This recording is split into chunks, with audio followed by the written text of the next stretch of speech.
Hello, everybody. It's Merlin here, and I have a special guest with me. You guys know him as the Walking00dead, Guten Tag. and he's German today.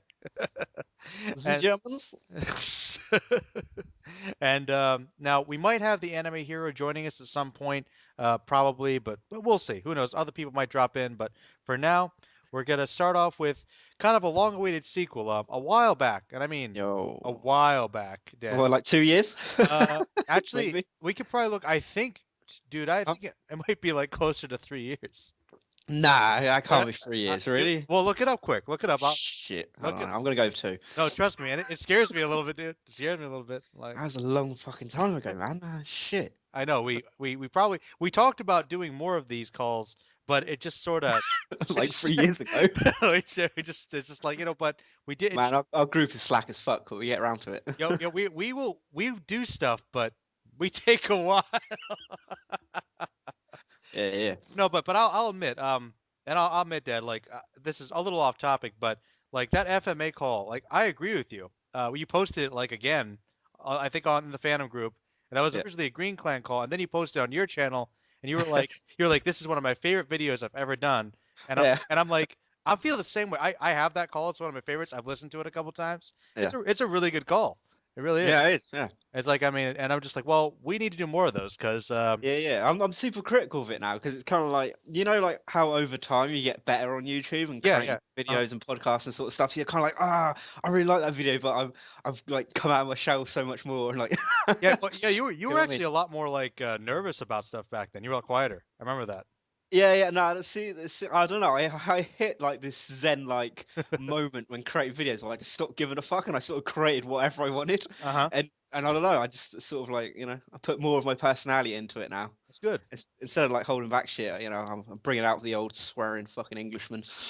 Well, hey, own it, man. Be proud of it. Yeah, Absolutely. man, that's it. I love it. That's good. But my point is, it's been a while ago. Did you look it up? I don't I know. didn't. I thought you were on it, but Okay. Of course, I have to do everything. Let me check. I'm actually curious now. all right, I fuck Uh, with both. is that the Sue gets it first. okay, oh crap. Green Clan. Green Clan. FMA. Let's go. Let's do this. Will my browser load quickly? I don't know. Wait. I don't know. I've just loaded up YouTube. I might be able to beat you. Oh shit! Oh, wait, fuck, wait. No. Oh, well, there it is. FMA discussion with Oh Denim. no. I got it. I got it. Let me pull up the date. Wait. Yep. Yo, loading. Come on. Loading. Green Clan. I'm on Green Clan. No shit. It's loading. Wait. Gotcha. Got it. Okay, you ready? You You ready beat for me. this? You ready for Go this? on then. Go on then. February 23rd, 2013. No. Fuck. That's a long time, man. Holy shit. Anyway, it's been about 2.5 years since we did that call. Yeah. Yeah. But anyway, today, guys, we're gonna follow up with another one of our series that Dad and I both love a lot because when two fanboys get together like this, it's just you know you can't stop us, man. Like No, no. you just can't. So we're gonna talk about Dragon Ball Dragon Ball. because why not, right? And Oh yeah. so now this was kind of spur of the moment, so I just had a couple questions ready, and I was just kind of give them to Dead, but I'll go a little bit myself first to kind of warm things up. All Uh, right. the first one's basically an introduction, like how we got into Dragon Ball in the first place. And to give you some time, Dad, I'll go first, I guess. Now, it's really interesting because in the United States, at least, Dragon Ball was aired originally, but it didn't do very well. Like they rolled the first couple episodes, and then they skipped right to Z, right? And of Yeah. Yeah. course, the Yeah. ratings picked up, and then the rest is history. But like for me, I actually saw one of the first episodes of Dragon Ball, and it was the one where Pilaf and his gang were going after Goku, right? Hmm. And they came up to Roshi's island. He left, and Roshi denied that Goku was there. He's like, "Oh, I don't know where he is." And then he poked a hole in their ship, and then they sank. Of course. And I was like, "Oh, this is a really weird show." And then after that, I got into Dragon Ball Z, like from episode one when Raditz showed up, and then I followed it off and on for years, and then eventually started making YouTube videos about it years and years later. But that's my first experience with it. So, Dad, I'm curious to see if you have your memories of it. Yeah. No, I remember it. I first discovered it like I was around my best friend's house and he had it on TV like in the background sort of thing and I remember seeing it was Dragon Ball Z like Dragon Ball didn't come out in the UK if I remember rightly Hmm. until like Dragon Ball had finished. Hmm. Then they did Dragon Ball GT Mm. and then Dragon Ball came out, which is like a really weird sort of like What? thing to watch it completely out of whack. Wow. So I actually started with Dragon Ball Z, Okay. and I remember first seeing the intro of like where like Gohan and Goku are like sliding down the dragon and shit. Uh And I remember it was the episode where like Gohan's getting trained by Piccolo and he's getting chased by dinosaurs. huh. And at first I thought, what the fuck is this weird thing? Right, and I just completely like ignored it. And then I think I randomly like stumbled across it again. Like it was the fight with Vegeta versus Dodoria, Uh huh. and Vegeta goes on like a little bit of a monologue explaining how he knows Frieza destroys the planet, and he explains like the Saiyans, how they get stronger after every fight and etc. And I was like, whoa, okay, this thing seems really interesting. And then like Toonami used to do, if you remember, they used to do those like reruns. They used to, in a day, they used to do an entire saga. Oh, all time, yeah. Yeah. So I remember after I watched like a couple of episodes past that, the Dodoria fight, Mhm. they started off from like the Raditz, like from the very, very beginning. So, and that was it. Since then, I was hooked. Scouters and power levels and all this shit. I was like, whoa, what is this? It's amazing, and I loved it. It's just hooked, literally hooked ever since then. You want to know something? How like I'll tell you one thing. When it comes to Dragon Ball, like especially Z back then, which I'll tell you, I must have been. I really loved this so much as a kid, but I was so devoted and also really lucky that my mom helped me out. Let me explain this to you. Mm. Okay, you know how most people growing up they would watch Toonami. Yeah. Growing up, I didn't have cable. Okay. So I had to actually, well, first of all, I went over to like a friend's house. Actually, I think it was like I'd stay there early in the morning before school. And so Yeah. I caught up on everything. I think it was WB. They reran from the beginning of Z all the way up to the point where they're fighting the Ginyu Force like over and over again because Right. that was the Ocean dub. So Yeah. I caught up to that point. I'm like, I don't know what happens now. And then I wasn't over there anymore. So then Yeah. my mom started getting me the VHS tapes. And so Yeah. I so remember getting the VH Yep, tapes. yep. So Yeah. I like filled up a huge gap, and I remember the first tape I got Mm. was right when Funimation took over, and it was totally different, and it was like all about transvestites. Yeah. I was the same because over here they used to rerun it with the Ocean dub all the way up to the part where Trunks would come down and kill Frieza, and it was literally they would always cut it off just before they would go off for the 3 years of training. Uh-huh. So it's like I'd have to like I don't know maybe 3 or 4 times I'd watch the whole series up to this point. And yeah, then they finally decided to do the rest of the Android saga and like Cell saga, but then it was like the Funimation dub. So I was like, whoa, wait a minute, why are all the fucking voices different? I don't... Well, and well, it took me a real long time to get used to like Sean Schimmel and everyone else and uh-huh. like Chris Sabat and stuff. And I was like, because I really like the Ocean dub, like because that's what essentially I got introduced to, and I loved the whole cheesy "It's over 9,000" and all those voices. Well, that's the thing. It's funny. I had a different experience because, like I said, the Ocean dub that they dubbed over and aired over in the U.S. was Mm, up to the point with the Ginyu Force. So, like when I saw the voice with the new soundtrack and everything, I thought it was more awesome. I was like, yeah. this is weird, but it seems more epic somehow. And I actually got to see the majority of that part afterwards. So I guess it wasn't quite as jarring for me. It did take quite a while to get used to, but the cool thing was is that when they did that, they did another Toonami rerun with all of the Funimation voices. So, Hmm. Yeah, I they got to like rewatch it again for like I don't know the fifth time. well, I guess we'll get down the line of this later. But I'm curious to hear your thoughts on a certain other dub. But I guess we'll get to that later. Oh God, I think I know Uh, what you're gonna oh, you know what I was gonna say. You know. say. Big But Green. uh, yes. Big Green, yes. Though Mm. Big Green is a hilarious dub, to be completely honest. You must find the ultimate power. Oh God. Yeah, I remember telling you that I found them in like a local store, right? Like ages ago. Seriously? And I found Oh. yeah, I like the movies because they did all the movies in the Big Green dub. So it's like the world's strongest and You need to buy those, man. You need no, to. I'm pretty sure I've still got them. I think I've still got them. Oh my, Lord Slug, loads of other different ones here. you should I like think I, you gotta like upload them or something because like they have got to be seen, man. They're pure yeah. treasures. Pure. Oh, they are. For any Dragon Ball fan, pure Uh, treasure. okay, but let's go over this. The next part here that I have organized here, it's a little organized. Well, let's talk about the plot. And Yo. I guess the overall plot we already know. So, more specifically, well, just in general, Mhm. how do you feel about like the overall plot of Dragon Ball from beginning to end? And let's forget about Super for the moment. Well, I'm waiting for the dub for Super, so I've only watched like episode 1, so I've tried to Hey, keep away from that. hey, me too, actually, to be honest. Yeah. So. But yeah, so that's fine. So like for the whole groundwork overall, Hmm. we can get into the some of the like more detailed aspects in a little bit. But just overall, how do you feel about the story of Dragon Ball personally? Um, Yeah, I really, how's this? It's sort of like nostalgic wise, I love it. Like I've got no problems with it, but I can see why the new modern generation of anime fans they might feel that it's dated, and you've got things like One Piece with all its like themes and morals and Hmm. all this world building that's gone into like real great depth, Hmm. and there's all this foreshadowing, twists and turns. But for me, like Dragon Ball never needed any of that because for me that's Dragon Ball wasn't about that sort of shit. It's a different time, a different era. It's about, your bad guy coming in super powered and, the team has to train and overcome him. It's, your classic shonen stuff. Yeah, I mean it's the fundamentals of the story are perfectly fine, you know. It, Yeah. yeah, you're right. I mean I've always said, and you know that you know how I feel about this.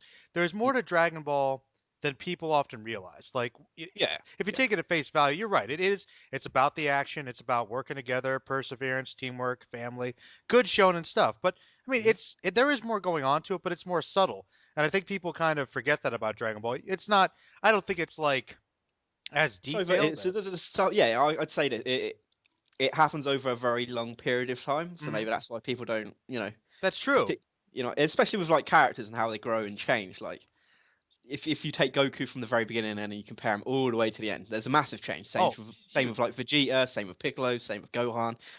There are a couple of characters to say the same, like maybe Krillin or like a Yamcha, but they're not exactly that important. No, not quite as much, but Mm. a lot of them still They've got have their that. place. Yeah, and they've all Yeah. got their growth, and Mm. they all have Yeah. a factor in that perspective there. And what people don't forget, also we'll get into this a little bit later, but without Dragon Ball, let's face it, I mean, people wouldn't really appreciate it as much, and that's one thing I think is kind of cool is I feel like people appreciate it a lot more now than they used to because for a while, I don't know if you remember this, but there was a period of time like years ago where everybody Mm. was bashing on Dragon Ball Z, everybody. Yeah, I think it was. I think the time when everyone started to bash Dragon Ball was when One Piece really started to get a nice little bit of burn and a bit of popularity behind it. Hmm. And I think everyone, because 'cause it sort of like took the mantle as the shonen battle manga. Like One Piece took it, if you get what I mean, or the battle anime or whatever. Hmm. And like Dragon Ball's the old guard, so everyone would sort of like look at it and go, oh, it doesn't compare now, It's like, And it well. happens with a lot of things, like in a lot of media, computer games, movies, any sort of like media. That's true. That's true. And people forget about the context though. It's like judging. Mhm. I'm a Star Trek fan. It's like judging, the original series by like, the next generation. Like you can't. Yeah, They're two totally different shows with totally different bigger styles. budgets, better actors. Yeah, but you have to like say at the time for what it was doing, did it do it well? And I Yeah. think Dragon Ball's like, hey, it met the needs, and a lot of people love it because of that core reason. I think it strikes with those basic desires we all have for that awesome feeling, that awesome entertainment. Yeah, I mean, at the time, it was completely fucking untouchable. Ah, It was oh yeah, great. absolutely. And I mean, of course, there was things like Neon Genesis Evangelion and blah blah blah. Who gives a fuck about that series? But Well, that's what I'm saying. Like, okay, this is another thing I think that just when it comes to people perceiving any kind of work, mm, this is the thing. Okay, that's a good example though, because Tiki Evangelion. I mean, for no matter what you think about it, you could technically say there's a lot more going on with that series. yeah, But once again, different goal, different theme, different yeah, genre, different hmm characters. I mean, it's a totally different animal anyway, so it's not really a very fair comparison. yeah, yeah, I mean, yeah. it's true. Completely different. Yeah, yeah. In every sense, it's a different genre. It's everything about it's But completely different. But they were the big popular series at the time. exactly. But somebody would be like, "Oh man, this Evangelion show is far more sophisticated than Dragon Ball, sophisticated." Well, maybe in some ways, but depending on what you're looking for, it doesn't really matter. True. I'd also say it would come down to like the age of the viewers and the readers and stuff in a sense, because like maybe at the time of Dragon Ball, all like I remember like running home from school wanting to catch the next episode of Dragon Ball. So I think like things like Neon Genesis in those times they were for more people that were in their later teens and sort of stuff. Hmm. If you get what I mean? Exactly. It's a demographic issue. Yeah, But exactly. but now we get to the fun stuff because we went over the plot generally, but now we're gonna have some more fun discussion. hmm Now, Dad, what is your favorite story arc? Your favorite saga in all of Dragon Ball? Oh, God, that's a tough one. I know it is, but we got to That pick is. out the big guns, man. Big guns. Oh, I've always. I guess I'm gonna have to go with like the whole Frieza saga. And I know that's like a really generic answer to give, Hmm. but when they arrive on Namek and the whole, I love it. It's just brilliant because I mean, you get a real great build up from the Saiyan saga going into it. You know, you get so many. I liked it because you get such an influx of interesting and different wacky characters. Zarbon, Dodoria, the Ginyu Force. You get a really overwhelming, overpowered like main villain in Frieza, and there's just. I mean, it's got so many different fights with so many different combinations of characters fighting, and that's what I loved about Dragon Ball back then was Hmm. all of the crazy fights. So for me, it was a perfect saga because it had so many different fights with so many different characters and so many different fighting styles. Yeah, I loved it. Well, I will tell you that in terms of presentation, it does get really. It's hard to compete with the Frieza saga. Plus, I've always kind of felt that from the time that Raditz was introduced, the whole story kind of built up to that final point with Frieza, which Yeah. is one way you could say that almost was like an ending. But before we get into my favorite arc, though, Hmm. the anime hero has joined us again. Uh-huh. And he is There we actually go. you've actually come to the perfect start because we just started talking about our favorite story arcs. So, Hero, what is your favorite arc or saga in all of Dragon Ball? And list reasons why, please. Okay, my favorite arc is the Emperor Pilaf saga, and nah, I'm messing with you. What? Oh, Shrine No, Garlic but Jr. honestly, I'm giving Garlic like Jr. the same answer. I'm giving the same fucking answer. It might be the Saiyan saga, but it's a pretty close between Saiyan and Frieza, well, honestly. Okay. And why is that? The nostalgia and experience kind of goes with it also. But even looking back at it, I just really like those arcs most of all because well, I think most of the reason I appreciate those is because of the Kikuchi score more than anything. Oh, really? Oh, Yeah, okay. yeah, yeah. Because I just really like listening to that, and I remember very well when I first saw. Well, I did see the original Dragon Ball at some point, and like all the way through, and then Z came around in the Spanish television, and then I just recall very well a lot of the musics that were playing in both the Namek, Frieza, and the Saiyans, and I always found myself like liking those arcs just because of the soundtrack. But obviously, they would change the tunes a bit in the later arcs, and especially in Kai when they changed the whole thing when it first came out. Mhm. But going back to the overall conflict, I remember what Dead and what you were saying about it was more presentable, and it is because it just flows neatly from the Radix arrival to the arrival of Vegeta and Nappa, and then from there they have to go to Namek and try to rescue their friends by reviving them with the Namek Dragon Balls. Hmm. But unbeknownst to them, when they happen to go there, they think it was just gonna be like smooth sailing. But then no, you find out that this planet is being terrorized by a fucking like what is Intergalactic it? fucking Intergalactic tyrant. pirates, Oops. fucking genocidal maniacs. Basically a god level being, basically. Yeah. Yeah, because it was not to mention the whole start of Z up to that point, like it was very apocalyptic in scale and much darker than the well, I guess as dark as Demon King Piccolo got. Yeah. I mean, because right off the bat, you start off with all the characters just dying, like Yep. left and right. Yeah. The changing of the game, seriously.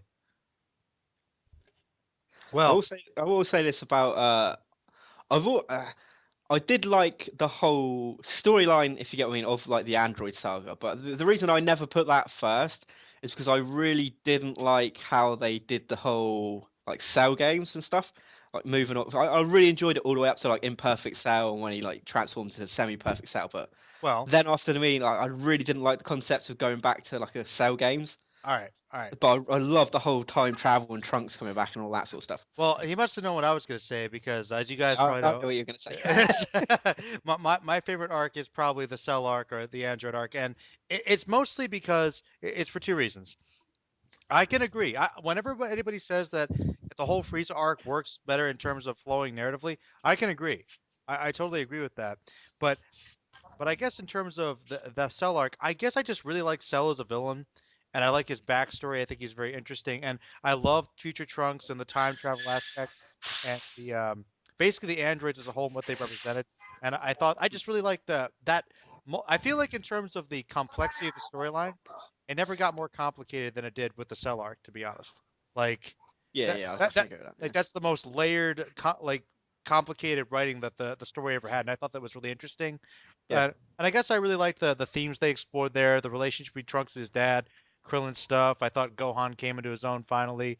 Piccolo had some great development. Just a lot of really, I think it's the last time in the series where everybody got to help out somehow and be awesome. Yeah, everyone was sort of like relevant in their own sense. And I like that. After that was kind of Mhm. the last time that happened, and I will agree with you that it does that's I would have preferred it if the Cell games he'd fought everybody. You know what I mean? Like Yeah, that would have made it better. that made it a little more interesting, but they It would have made it better, but the thing is, there was such a big gap between all the characters. I mean, Goku and Gohan were pretty much the only ones that can go toe to toe with him. yeah, but Yeah. I feel like some of the other characters could have done something, and Cell could have made it interesting at the very least. Who Well, knows? here's the thing. Here's the thing that what probably should have happened Yeah, is that you know how Cell had the Cell Juniors, and maybe you should have brought them out from the beginning, and then that way, exactly. Yeah, if you everyone want to can make it a fight. tournament, that way Yeah, that they that could, would be they cool. could be different. Yeah, they could be different colored, Cell Juniors. Yeah, and he could have like an evil clone everybody to showcase everybody's abilities and see how well they could do. It would be kind of cool. Either Yeah, either yeah. that If or he had like say like I forget give an example, like he has a Ooh. Piccolo one. He has like a Piccolo, but he makes it the same sort of Ooh. strength as Piccolo or something. Exactly, and this is the Yeah. thing. Cell will be like, well, it'll be a point-based system. However many times you can win, whoever has Yeah. the most wins at the end, and then it'll come down to a tie, and it'll be like, oh, that would have been good. But anyway, we've talked about some of the arcs, but I know that I know Z likes this one, but I know they're fans of it. Oh, But boo. like we, I know where you're going with this. we, Boo. we can't have this discussion without briefly talking about Boo Saga. Let's Yeah. let's lay it on the table. I mean, I know everybody thinks I hate on it, which I do. Yeah. But like there are good things that happen. Yeah, And definitely. for me guys, here before you guys talk, I'll tell you this. Just Uh-huh. in a nutshell, I'm actually cool with everything on the Boo Saga up until Boo shows up. Like really, I mean once Yeah. after Vegeta Yeah. makes that sacrifice, it's like Uh-huh. it starts to drag. But what do you guys think? well, My- I was go. kind of feeling something similar, but not with the Boo Saga, but with the Cell Saga actually. Really? Okay. Yeah, because when Goku sacrifices himself, I thought like that was the ending of the arc. But then then things go to 180, and then you see Cell return and everything. Well, yeah, but the difference between Cell and Boo is that Cell that was like, a couple chapters, Boo that was like, a whole nother arc afterwards. Yeah. Um, my my biggest problem with the Boo arc is Boo himself. I just don't like him as a villain. I mean, I know it's sort of like it's supposed to be like a representation of maybe like pure evil and just like raw destruction and shit. Mhm. He's just, I don't know, he's such an uninteresting character for me. I really like the whole development and Vegeta as a character kind of sort of we this is the point where we see him truly grow into the hero, Mhm. and with the whole sacrifice, and he's just brilliant. Like I can't take anything away from that, and I love the whole Super Saiyan 3 transformation. I just really don't like Boo as a villain as a character because I mean you can take each villain. Frieza, he's the first time we ever see a truly overpowered villain that sort of gives them a real threat. Like how are they really going to overcome this guy? Uh-huh. And then Cell, we get to see all of his different changes through absorbing the androids, and then it just comes to Boo, and he's like this pink magical fucking blob, and I'm like, he's it's not a great deal of substance to the guy, and I'm just not very interested, and I just didn't care about him.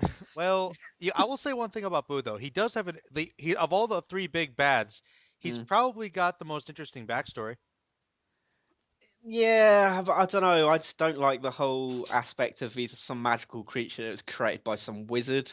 It just looks so powerful. He's more powerful than the fucking Kais, and how could this backwater fucking wizard create this ridiculously powerful thing? And, He must and have at least with the androids, the Dr. Gero was following them, and Yeah, he's studying following them those- and getting yeah. data. But I guess the wizard must have sold his soul to the devil. I mean Deborah. You know what I mean? It just didn't make sense to me.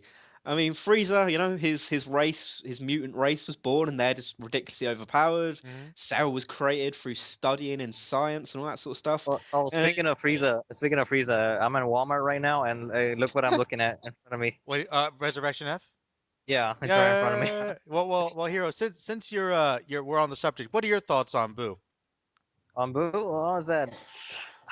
To me, it's odd, like how his character just shifts throughout all three phases, man. I mean, the first one is just comic relief right off the bat. Mhm. Like then the second one is the more like popular form, but when he starts absorbing everyone, that's when he gets more maturity and intelligence Mm-hmm. and has more like charisma towards him. The way he's like, but the thing is, the more I look at it, Boo is just like Cell 2.0. Yeah, he's like a combination of Cell and Freezer, Yep. but it's not interesting to me. I But don't yeah, know. but then Kid Boo comes around and it just just yelling and Mindless. Yeah, yeah. AKA Cell Junior 2.0. So fucking Yeah, basically, he's a Cell Junior. It's pink.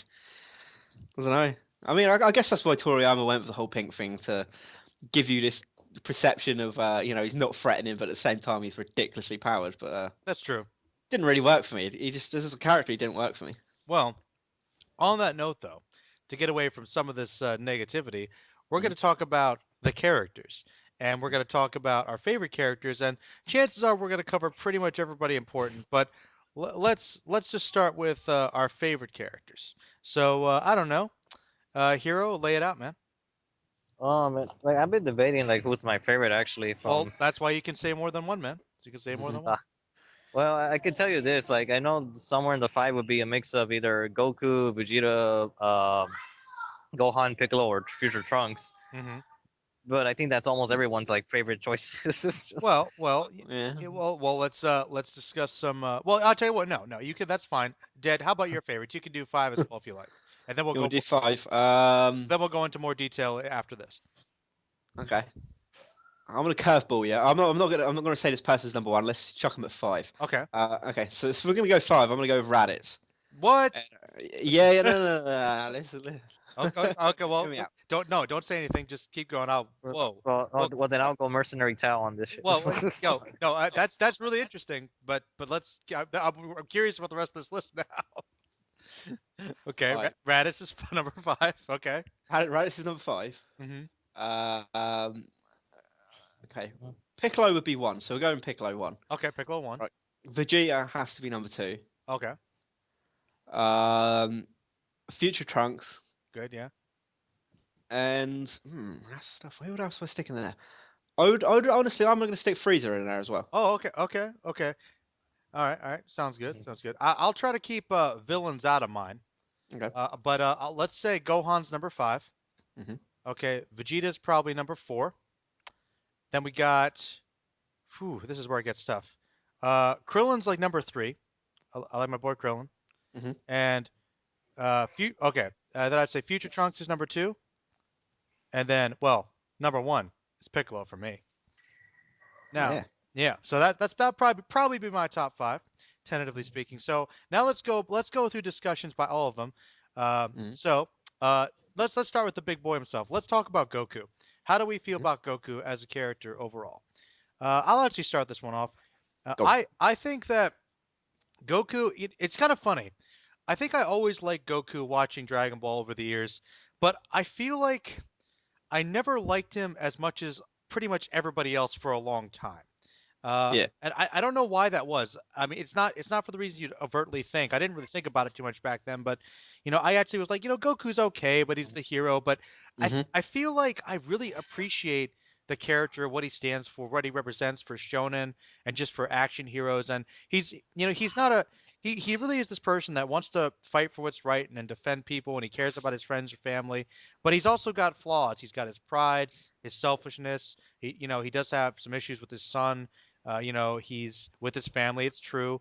And he's also, like I said, he can be kind of selfish, and he's not the most intelligent guy. But he's actually got more going on than you might think. He really has his own code of ethics, his own honor. I really like the fact that and I know it's kind of a flaw, but it's also one of the things that makes him such a great person is how he's willing to like show mercy even to somebody like Frieza after all he's done. He still is like, maybe, just maybe, this person might change. Like I love that, man. I know it's naive, but like he's just so good. He's such a good person. And actually, speaking on the naive as hey, like there's even the whole concept of sportsmanship because I was rewatching the whole Cell thing like recently, and because there was one moment that I completely forgot is that when Gohan's about to fight Cell, Goku actually asked Krillin, "Give me a senzu." All right, Goku here. And then Goku's like, "Hey, Cell, take it." It's like, and then Cell like, what? Just takes the senzu bean, and then obviously he's gonna take it, and everyone's looking at Goku like, "You crazy motherfucker, what are you doing?"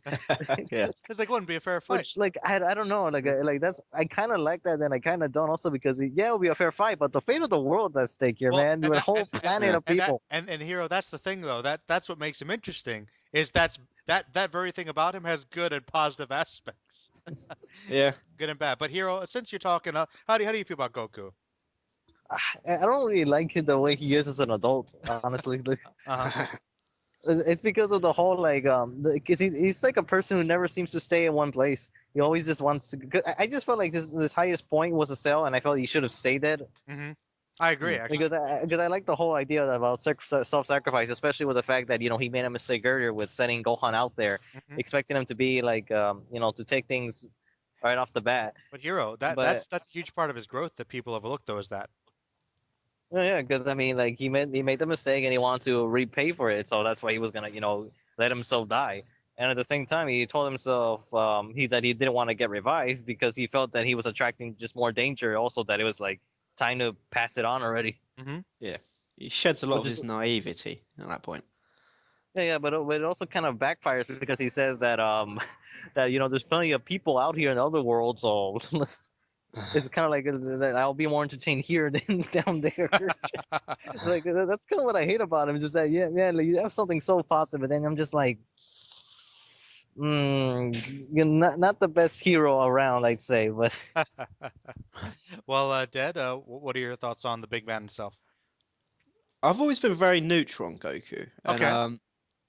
main reason being is like I don't know, I'm really weird when I watch series. It's like I always root for the side characters, the underdogs. Hmm. I'm never really that invested in the main character. Okay. So it's not in the sense that I don't like Goku or that I do like Goku. I mean, I do like he's the main character, so I Yeah. mean, I don't know. It's hard to explain. I'm just very neutral. no, But I do like.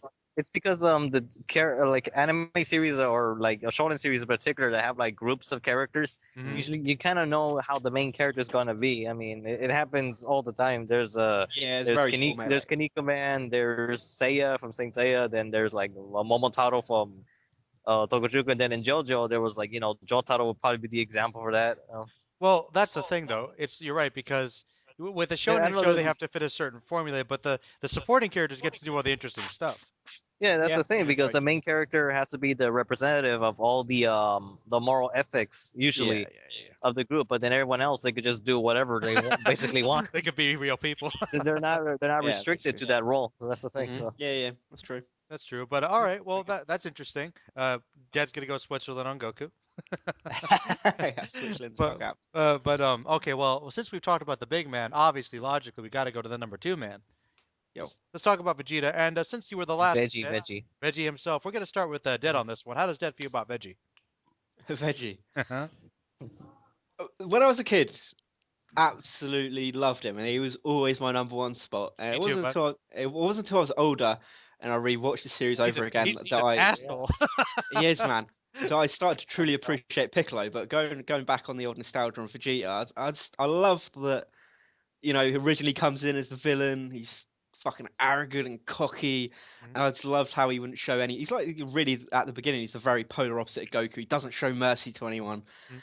And then we slowly get to see him sort of like slide into that anti-hero point, and he gets like future Trunks coming in and everything. Gets a family. Then we see the sacrifice. So yeah, I don't know. I just love him. I prefer Prince Vegeta because I love that just cocky, arrogant, merciless motherfucker that he is in like the Saiyan saga and the Frieza saga. So you're saying you prefer him as a villain overall? I kind of do. I do like him as like the anti-hero. I've never really liked him as the hero, but Uh-huh. I always liked him when he was dark and he just he was all about getting stronger and training and Mhm. just being merciless to people like Jason. Well, You were like Jace. Dude, Cooey. no, What did you fuck think you never Jace. said it, It's all Jesse? about it. It's all about how he fucked up Goldo, man. Like, Oh, Yeah, he man. just chopped And off it- Goldo's fucking head, man. and it's just going. Funny, I nearly completely forgot about this. Is all the cocky little comebacks he would have and the one-liners were just fucking brilliant. That's why I loved him. It's like sad for you. Shit like that. How sad. Yeah, that's right. That's right. Sad for you. Tell But me, do androids experience fear? oh man, yeah, he does. He did have those Shout- classic one-liners. yeah, that was it. That's what did it for me. The Uh, cocky one-liners. all right. Then we're gonna go to Hero next. I know he's got feelings about the vegetable. Oh, the vegetable. Okay, Prince Vegetable. That's what he is, man. Go ahead. Yeah. Yeah. It's kind of hard to do this because I'm actually looking for something in the store while I'm talking to you. So. Well, look for some vegetables. It'll give you some inspiration. Well, anyways, with Vegeta though, like it was actually a moment where I was debating whether he was a villain or anti-hero, but yeah, I ended up caving into the whole anti-hero thing. But as a character, I do like the fact of his change. Oh wait, hold up. Change my character back to 1 minute. Okay. No, sorry, I got a message and I got confused. Go ahead. Well, basically with Vegeta, I do appreciate the way he changed, like how he managed to basically will go from villain to anti-hero. Then the fact that that he redeemed himself. Basically, he was just becoming like a more of a better person, which he started to see his awful viewpoint in life. And but what I liked most about it was in the Buu saga how he kind of fell back into temptation to go back to his like evil ways, and Hmm. because he felt like soft just because he was raised in a family and everything. I don't know. There's always something that you just can't help, but when someone bad just do something like one little thing that's good, I know you kind of respect them for that. Fair enough. Fair enough. Well, Yeah, but yeah, I still think that for a lot of parts of the series, he was a real asshole. I don't know. My thoughts on Vegeta. I mean, it's kind of similar to Dead's. Like Yeah. when watching him over the years, like growing up, Vegeta was always my favorite character. Like Vegeta was so cool. Vegeta was so awesome. Like it was Vegeta all day. Like I was like I watched the show for Vegeta and I thought he was a great villain. And even though he was like villainous throughout much of the series, I still was interested in him. And his relationship with Goku is just legendary and so complicated. It's like Copy. he does. Yeah. And actually, people often cite Vegeta as like one of the best like shonen characters, shonen anti-heroes, or anime characters in general. It's true. Mhm. Like Yeah. his development is really excellent. It really is, and it's really interesting. And it is also kind of speaks to the ultimate themes about why people like Dragon Ball so much because it's that hope, that belief that even though you might commit these horrible acts, there is hope that everybody has some good in them and they can change. But realistically, it usually takes a long time. Yeah. And that's one of the realistic things about it, his growth in that, and the fact that he has that connection. And it does take a long time, though. I will admit I don't like Vegeta quite as much as I did when I was a kid, because he is kind of an asshole, and it's entertaining. It's entertaining, but it is a little hard to get behind him sometimes. But he has got that, and I think it's like quite a good like sort of like message to give out. He's got that like never give up Hmm. attitude, and if you want something, you've got to work really really hard to get it. That's He's true. he's the epitome of that in the series, I think. Would you say he is more than a Goku? Because Goku just kind of gets it because he's the chosen one. But Goku. Yeah, he's always been like very naturally talented Uh-huh. at learning anything, whereas Vegeta is someone that's always had to grind and struggle to achieve anything he wants. How'd you get He's that powerful, man? I do a lot of push-ups and sit-ups, and I Yeah. drink plenty of juice. training in like 500 fucking gravity. That's right, man. I mean, no, it's true. In terms of perseverance and self-growth and discipline and determination, you get pumped up watching Vegeta try to achieve his goals. Yeah. And also, very flawed character. He's got his pride, but his pride works both for and against him throughout the series. Uh-huh. You He's a know, character who gets knocked down a lot of times, but always gets back up, and and, I always like that as well. and you guys might notice this. I when I was watching it again with some friends, I kind of came to the realization that if you want to get technical, I mean, Vegeta is the toughest villain they ever faced because He beats Goku every time. he beat everybody, and it's the only. Admittedly, it was a different power structure, but he's the only villain where really it had to be a group effort to take him down. Like Goku would Yeah. not have been able to take him down. You know, That's true. Yeah. it was pretty intense. So he's a really tough guy, and he was a great villain, and he's just an awesome character overall.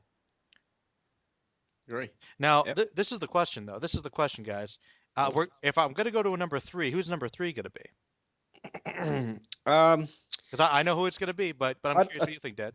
I don't know. I reckon it's a bit of a toss up between either Gohan or like Piccolo. Well, you're half right, man. It's gonna be Gohan. Yeah. Well, we got to talk about Gohan because technically he is the main character for the second half of the show. He really is. Now let's start with Hero this time, if Hero can talk, because mixing it up. Unless he's not there. Nah, fuck it, we'll jump on it. Okay. All right, Dead. What are your thoughts on Gohan-san? I do like the growth of him. Like, I mean, it's at the very beginning, it's planted the seed of his growth. From very beginning of it, Mhm. that at some point, he and Toriyama was going to do this, but the fan backlash is Yep. that he would take over the mantle of the hero of Dragon Ball. Which I was cool with. I was totally cool with. Yeah. So we slowly get to see this growth of him being a little chicken shit kid, and he gets battle hardened. He's intelligent. He grows. He becomes a warrior. He becomes a man, Mhm. and then they just fucking drop the ball with him big time, man. It's such a shame. Yeah, it really is. Massive, just drop of the ball on his character. No, not just dropped the ball. He dropped the Potara earring. Yeah, and it's like at this point now they're doing like more series. It's like I think they dropped the ball so hard on him that there's no coming back for him. I think they're going to really struggle to like really put him up there with like a Vegeta and a Goku now. Even though we know he's like the son of the prodigal Goku, and he's technically more powerful than Goku. He is technically more powerful than Goku. Yeah, and it's what I mean. They've really ruined the potential of him, and it's a shame because he's a really interesting character. Okay. All right. Well, Hero, you want to chime in thoughts? I don't know if you. Like I don't mind the Great Saiyaman thing or anything. I just feel like the whole boob fight is what screwed him over. I agree. Well, I really like Gohan a lot because I think that he's kind of believable.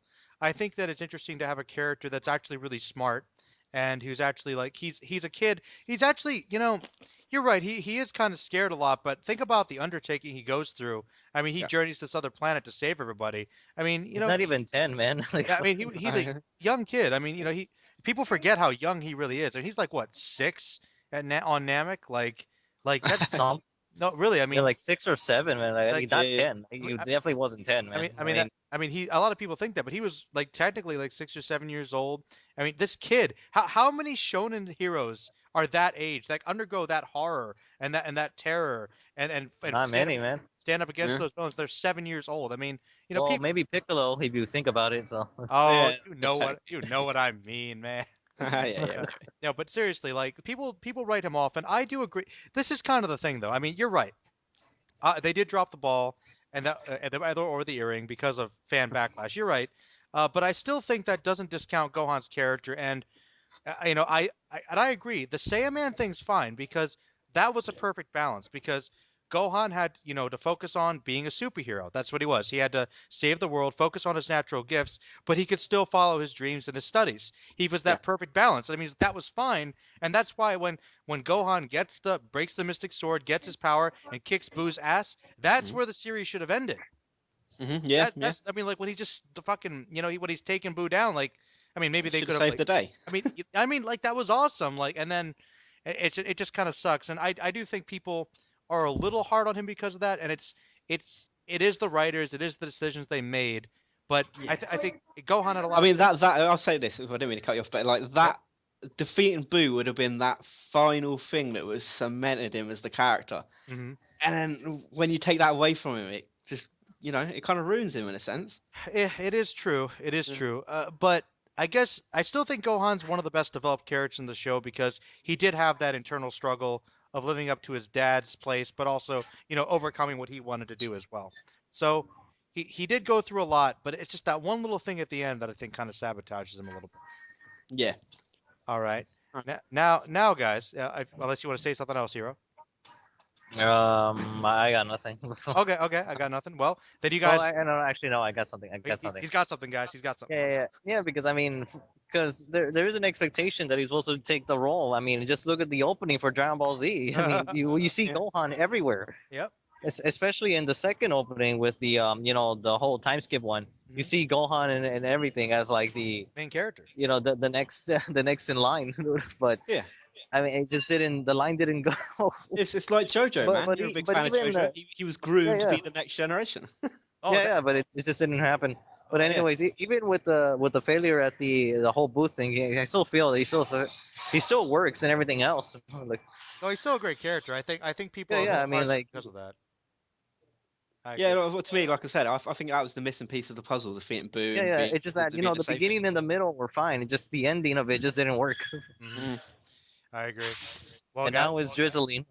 it's just like, Yeah, yeah. It's pouring a little bit of rain here. be careful. Well, speaking I'm of walking, rain, man. we're going to talk about some plants. We're going to talk about some slugs. We're going to go into I am number 4, Piccolo. I have number 4. But all Brilliant. right, well, okay. Now, you know what, Dead? Yeah, Yeah. I'm going to give you Piccolo. You can start Piccolo. Go ahead. You got the Piccolo. I know Oh, man. you love him, man. So go ahead. Oh yeah, I do love Piccolo. He's green. He's a pickle. It's great. Nah. He's got that. don't Hey, know, no, yeah. but Dad, before you start, let's face Yeah, it. There is like 50% of the reason why Piccolo is awesome. You know what it is? What? It's that badass cape, man. That fucking Oh man, cape. that damn any motherfucker that wears a cape's badass. You know that That's shit. that's right. But go ahead. I guess what I love about Piccolo, I mean, he's such an interesting character in a sense. Because to me, when you say Piccolo, you've got to kind of like add King Piccolo into this as well. True. Because of the fact that is he his son or a clone or an Mhm. embodiment of him. But then you've got like the whole thing with like he used to split off half of Kami, and you know what I mean. And at first you could argue that he's a little bit like a Vegeta at the very end of Dragon Ball. You know, he's the bit of the rival, and they kind of take that away from him. And he then meets up with Gohan, and then he Becomes a becomes father figure. yeah, becomes a father figure and a best friend, and he trains him, and he sort of like molds Gohan into the person that he becomes. He's And real father. yeah, you could argue that, and I don't know, I just what I love about Piccolo. It's one of the things I don't know. It's just one of these weird moments. He's He- badass, man. In the dubs, the- it's like when he comes to like Namek and he goes, I'm alive, I'm awake, I'm awake. And, he's, That and fucking he has epic. and he has that monologue. like revelation that like Yeah. he hits enlightenment. I am alive. I'm Yeah. awake. Yeah. I love being alive. and the music, I love this man. green planet. And then he comes in and whoops motherfucking Frieza's ass, and he comes in with that cape and that fucking music, and it's like, and then it's like you get to like the Android saga, and he fuses with like Kami, and he Straight just becomes beast. a badass motherfucker, and it was just like, and I was just watching it back when I was older, and I was like, yo, Piccolo's now taking #1 spot. He's so cool. I'm telling you, man, he's underrated, but over time, Piccolo is beast, man. He's a He great is. character. Actually, I think the better word is that Piccolo is actually very manly. Oh, you know what? Yeah. Very manly, dude. He really is. He's stoic, man. He's stoic as hell. And then, I mean, what does he do all day? He goes trains in the wilderness, man. Like, He meditates, dude. He's the most enlightened character, man. He's the character that molds the future. He Well, molds Gohan, well, he molds well, Trunks Goten. That's a good point. Actually, if you want to look at this, you know who the leader of the Earth Special Forces is? It's not Piccolo? Goku. It's Piccolo. it's He's the leader. Piccolo. He's Man, he's the brains. he's the Batman. He's the Batman to Goku Superman. It's true, man. Yeah. I am the bat. Like, no, I am the green. I am the white turban. I am Piccolo. That's true, man. That's what he is. That's why he's love him. Yeah, and he also gets like some of the most like interesting attacks, like special beam cannon, like that Hell Zone grenade thing, or he scatter shot stuff, and Don't forget the expanding stretch. his limbs. Yeah, I was gonna say this. He gets bigger, and Not to, Ah, he yeah. can stretch back then. yeah. Oh, that was disappointing that they forgot about that he could expand in size and he could do Yo, all these I mean, things. the stretching thing was cool, man. I mean, like, they put it a little bit in Cooler's Revenge, where he just like Yeah. punching shit. True. That was awesome. He was beast in Lord Slug, though. I mean, fuck it. No, Hero, continue. I want you. What are your thoughts on Piccolo? Oh man, Piccolo is just. I think he's. And I think between him and Vegeta, it's like he's the most badass characters of the whole show. Mhm. I mean, there's no denying that. But I mean, Piccolo. I mean, you were saying that earlier, that with the whole like this somewhat confusing origin story about being the son of half of God or like, how does that work? But it's so interesting, though. It's so interesting. It is. It is. I mean, not to mention the whole like idea that he's a part of this lineage of people, or the fact that he's like, whatever actions he commits is like brings shame to God. That's true. I mean, like he literally like he's Kami's responsibility, and whatever Piccolo does, I mean, like Kami's to blame because you're the one that let him free in the first place. Mhm. Like, I mean, even with his with King Piccolo, I mean, wrecking shit and trying just doing evil things for the sake of evil. But I find it interesting that despite how evil he is, like he's very concerned about his kin. Yeah, Yeah. Like he loves he kids. takes it like he's very prideful about it. I mean, like when he gives birth to like all these like drum and The instruments, man. tambourine and what was the other one? There was Symbol. Symbol. Yeah, Yeah. especially when Symbol gets killed or eaten by Yajirobe, he's like, they killed Symbol. I will go there myself. Like, fucking, yeah. Then you go to the whole I just like how Piccolo was just he put the stake of the world over his own identity. Mhm. Well, almost, because I mean he fused with Nail and then he fused with Kami, which wasn't gonna be a guarantee whether he was gonna be like the same person or not. But even afterwards, like, yeah, you're still Piccolo. Like, fucking. You know Yeah. what? I He gotta puts say, aside his pride, in a certain sense as well, which is really cool. it's funny Well, because he's got he's kind of the embodiment of the Namekian people, and he's got that pride and that heritage. But there's actually a good old dub line I really always liked about Piccolo, where Gohan asked Piccolo why he didn't go off the Namecs, because like he's you're a Namekian, you should go with them. Yeah, I But remember he's like, well, Gohan, this is my home. There's more to a person than their color of their skin and where they come from. I'm like, Mhm. that's a really good line, man. That really is. And that's just. I mean, I guess I'll talk now. I mean, Piccolo is, like I said, he's probably my favorite character, and he was always like right up there with Vegeta for me. Like there was no question. Mm. Like Piccolo, he's just so badass. And at first, it's like, well, he's the cool guy, he's the dark guy, he's got the cape, he's got the turban. Like he just looks awesome. He's green. But even when you get past the superficial design, like he's just got so much going on. He's so complicated because he's the extension of this dark person from the past. He has to redeem himself, and he starts off hating Goku, but then through bonding with this kid, he actually gains like humanity or Namekianity or whatever. Not to mention it was the child of his like enemy. Of his worst enemy, or the guy that killed his father, if you want to look at it that way. Like think about that, and he grows to care about him, and then after that it's like I'm a hero now. I'm gonna work with everybody, and I'm gonna defend Earth. And he has all those badass moments you guys mentioned, and then when he has to kind of like refuse the Kami is like one of the best scenes in the whole series. I mean, like, and he takes. Not to mention his first death with Nappa. I mean, Jesus the Christ. death of Nappa's like one. I mean, of it's even in the opening. It does. It's tragic, and let's be honest. I mean, Piccolo has like all the best fights. He's got all the like his Android fight. I mean, like Android 17, Cell, man, even Frieza. Like he gets a shot at everybody, man. I mean, he's good. I mean, you guys already said it. Like the guy's great character, awesome, easily one of the best. I mean, he needs to get more appreciation. Yeah, he really does. But yeah, he's the most rational of the group. Yeah, I know. It's just such a shame that the power gap now and like Super's so ridiculous. Mhm. They can't really bring in people like Piccolo and Gohan now. That's why they need to give them something to do. They need to No. give their side characters something to do. Yeah, man, the Super Namek, man. Well, I guess in like the next arc of like the manga of Super, they're doing this whole alternate reality tournament shit, aren't they? So I'll say hopefully this: they you go can have both. what you need to do. Have Goku and Vegeta have to go somewhere far away to train for the big bad guy, which they do anyway, and have Piccolo lead everyone else, and like we have to get together and take down this guy over here. Like that's trying to resurrect some monster. Like it's not that hard. Just give them something to do. Anyway, we'll get it. I've organized this. This is a later topic, so. I don't know, I just thought of something stupid, like if you could just imagine Piccolo going around to the other guys like, "Warriors, tonight we dine in HFIL." He'd say that though. He'd be like, You would. I mean, he had a great line with Yamcha. Man, Piccolo's he's the shit, fucking man. general. He is, and he's the smartest guy. He uses strategy, and he's got that great line when Frieza comes back. Yeah, actually, Yamcha's what would boost his character? What would boost his character? What? It's actually something that happens at the end of the whole Cell arc. What? He said like the concept of love, like he doesn't understand love, basically. Well, of course he does. I mean, with the Gohan, but I mean, like with the whole, I meant the opposite. Well, of course he doesn't. He doesn't have genitals, man. He just gives birth. I know the asexual thing, but I don't know. I feel like that could go somewhere. Fucking. What do you mean? Piccolo like falls in love? Yeah, why not? I mean, what? That'd be awesome. That'd be really awesome. I mean, think about it. Like everyone, well, Goku and Vegeta and Gohan have something. I mean, why not Piccolo? You know what? Drive. You know what, man? To drive. People joke about this stuff, but that's one of the cool things about Dragon Ball is when they're not doing like the epic power and fighting, it's still entertaining. Just watching the new normal stuff is awesome. Like, remember, even Krillin has someone too, man. I mean, I know. Like, right. Piccolo needs somebody. I agree. But anyway, we'll continue. These are good ideas, but we got to go to the number 5 spot, and you know who that's gonna be. You might be surprised. Ooh. Is it Trunks? I'm gonna go for Krillin. Well, Dad wins the prize. It's gonna be well, Krillin, because Krillin is, let's face it, he is a really important character. We got to get him out of the way. Hmm. All right. Well, as you guys know, Krillin's like one of my favorite characters. And I think it's kind of funny because, like a lot of things about the Dragon Ball fandom, Krillin used to get shit on all the time. But he did. Like, you Yeah, he guys know, did. he got shit on all the time. I remember, oh man, Krillin gets taken out in one hit. Like, he was the butt of jokes, right? Yeah.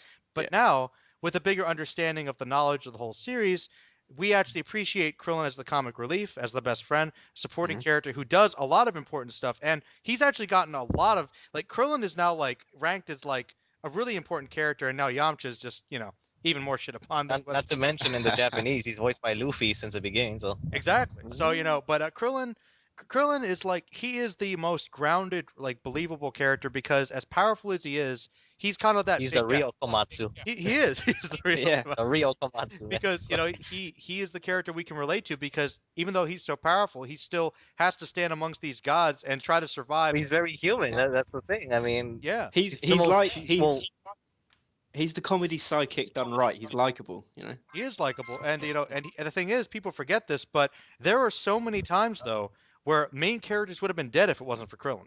Like Yeah. so many times. I mean, he does what he needs to do, and he has the most badass attack and most broken attack in the whole show. Yeah. I mean, Destructo Disc is awesome, man. Yeah, but they've had to tone it down. If Kill only, yeah, him. super nerf. if only they had him ever hit anything, Yeah, Jesus. Yeah.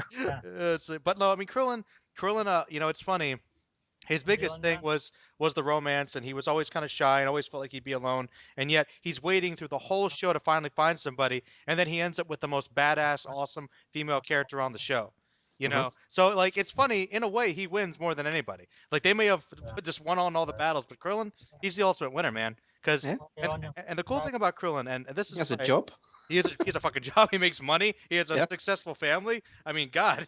But but Krillin, this is the thing, man. More than anything else, though, Krillin is able to like have that go against these massive power gaps, and he still stands with his friends. He's still brave. He makes that sacrifice. He fought Frieza one-on-one, man.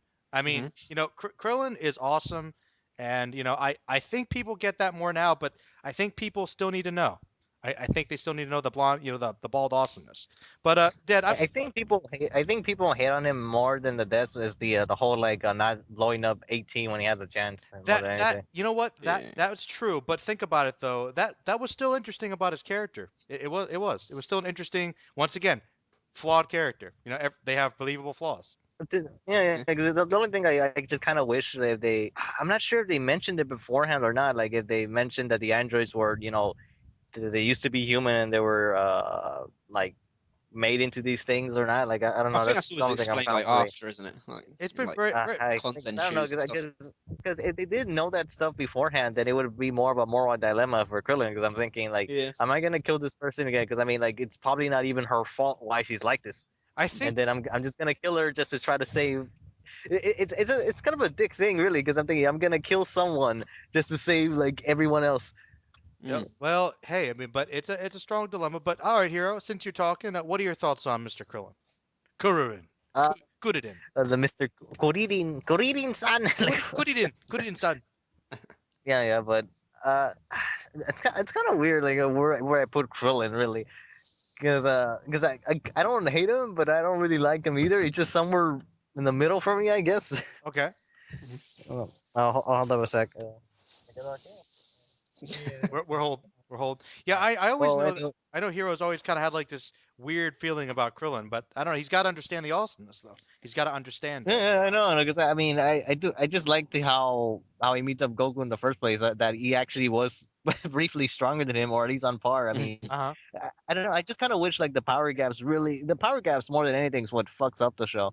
So you think I that mean, 'cause Krillin should have been stronger? Is that what you're saying? He should have been around the Goku's level, I think. Honestly, even though it's Really? You just think something. Really? You think he should have been Yeah, that? because either that or at least the character should be more balanced out. I mean, you know how One Piece, everyone gets their fair share. I mean, with Dragon Ball, however, it won the main characters just became too overpowered. Well, I mean, I don't want to. I don't want to. Because- I don't want to assume that you're talking about something superficial here about his character. But are you saying that the fact that he's not that powerful hurts his character?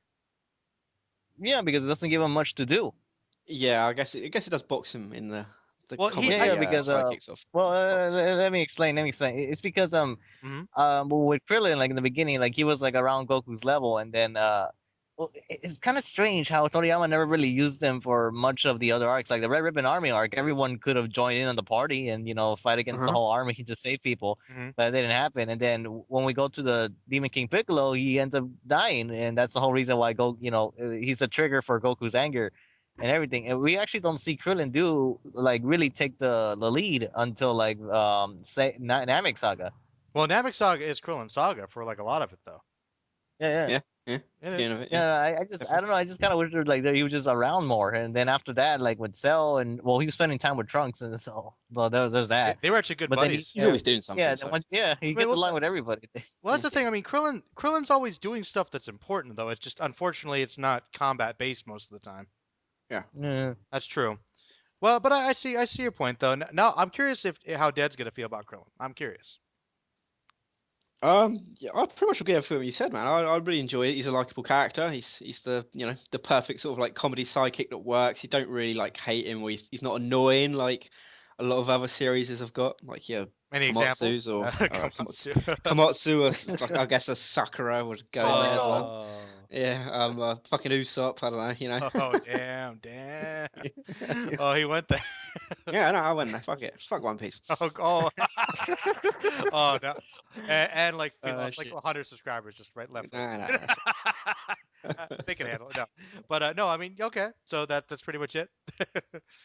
Yeah, I mean, you guys have said it all, man. I agree with everything that's gonna add. Okay, we've went on Krillin. Now, Deb, we can go to the number 6 spot, and that's Future Trunks. Now, the reason why I position them like that, I'm going by what I think level of importance is. But you see, Trunks, like in terms of characterization, is like arguably the best character.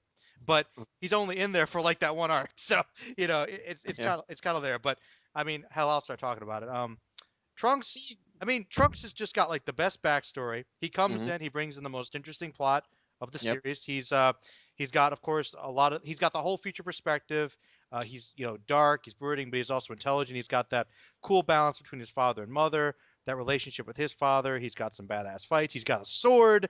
I mean, One shots Frieza. One shots Frieza comes out of nowhere in one of the most badass intros in anime history. One shots King's Cold. One shots King Cold by punching him in the nuts. I mean, it's like there's really I feel like I should say a lot about him, but like it's Future Trunks, man. What he's just awesome. So I'll let you guys pick up Hero. Well, like you said before, man, they only appears in one arc, and that kind of applies to villains as well. Most of the time, they're just around for one fucking arc. Well, I mean, he's only really needed for one arc. It wouldn't really make much sense if he came back. No, I mean, and that's fine. But his storyline's great. But I don't know. I wouldn't mind some some returns like every now and then. I mean, but it's gonna be a little odd. I mean, I don't think you should be doing that, affecting time that way. Just coming for a visit or something. But I don't know. I do like everyone likes his story. I mean, the whole setup about this, like. I mean, if Dragon Ball wasn't apocalyptic enough, and this one it went to the fucking apocalypse. Terminator level, man. Yeah, Terminator level. Like the machines took over. And then I just like how everything gets resolved at the end when he goes back and just pretty much just one shot the androids and Cell. I'm telling you though, like I feel like no other character has as strong a motivation, because you guys might remember those flashback sequences to the future. That stuff is dark, man. That stuff is really dark. It is super dark, man. I mean, the whole like Cell showing up too was like dark as hell. Just like people had to go back because all there is sadness and destruction. He's just running through there, and then 17 walks in with a super gun and kills him, I guess. Like that was awesome. I mean, like that's just that was some horrifying stuff.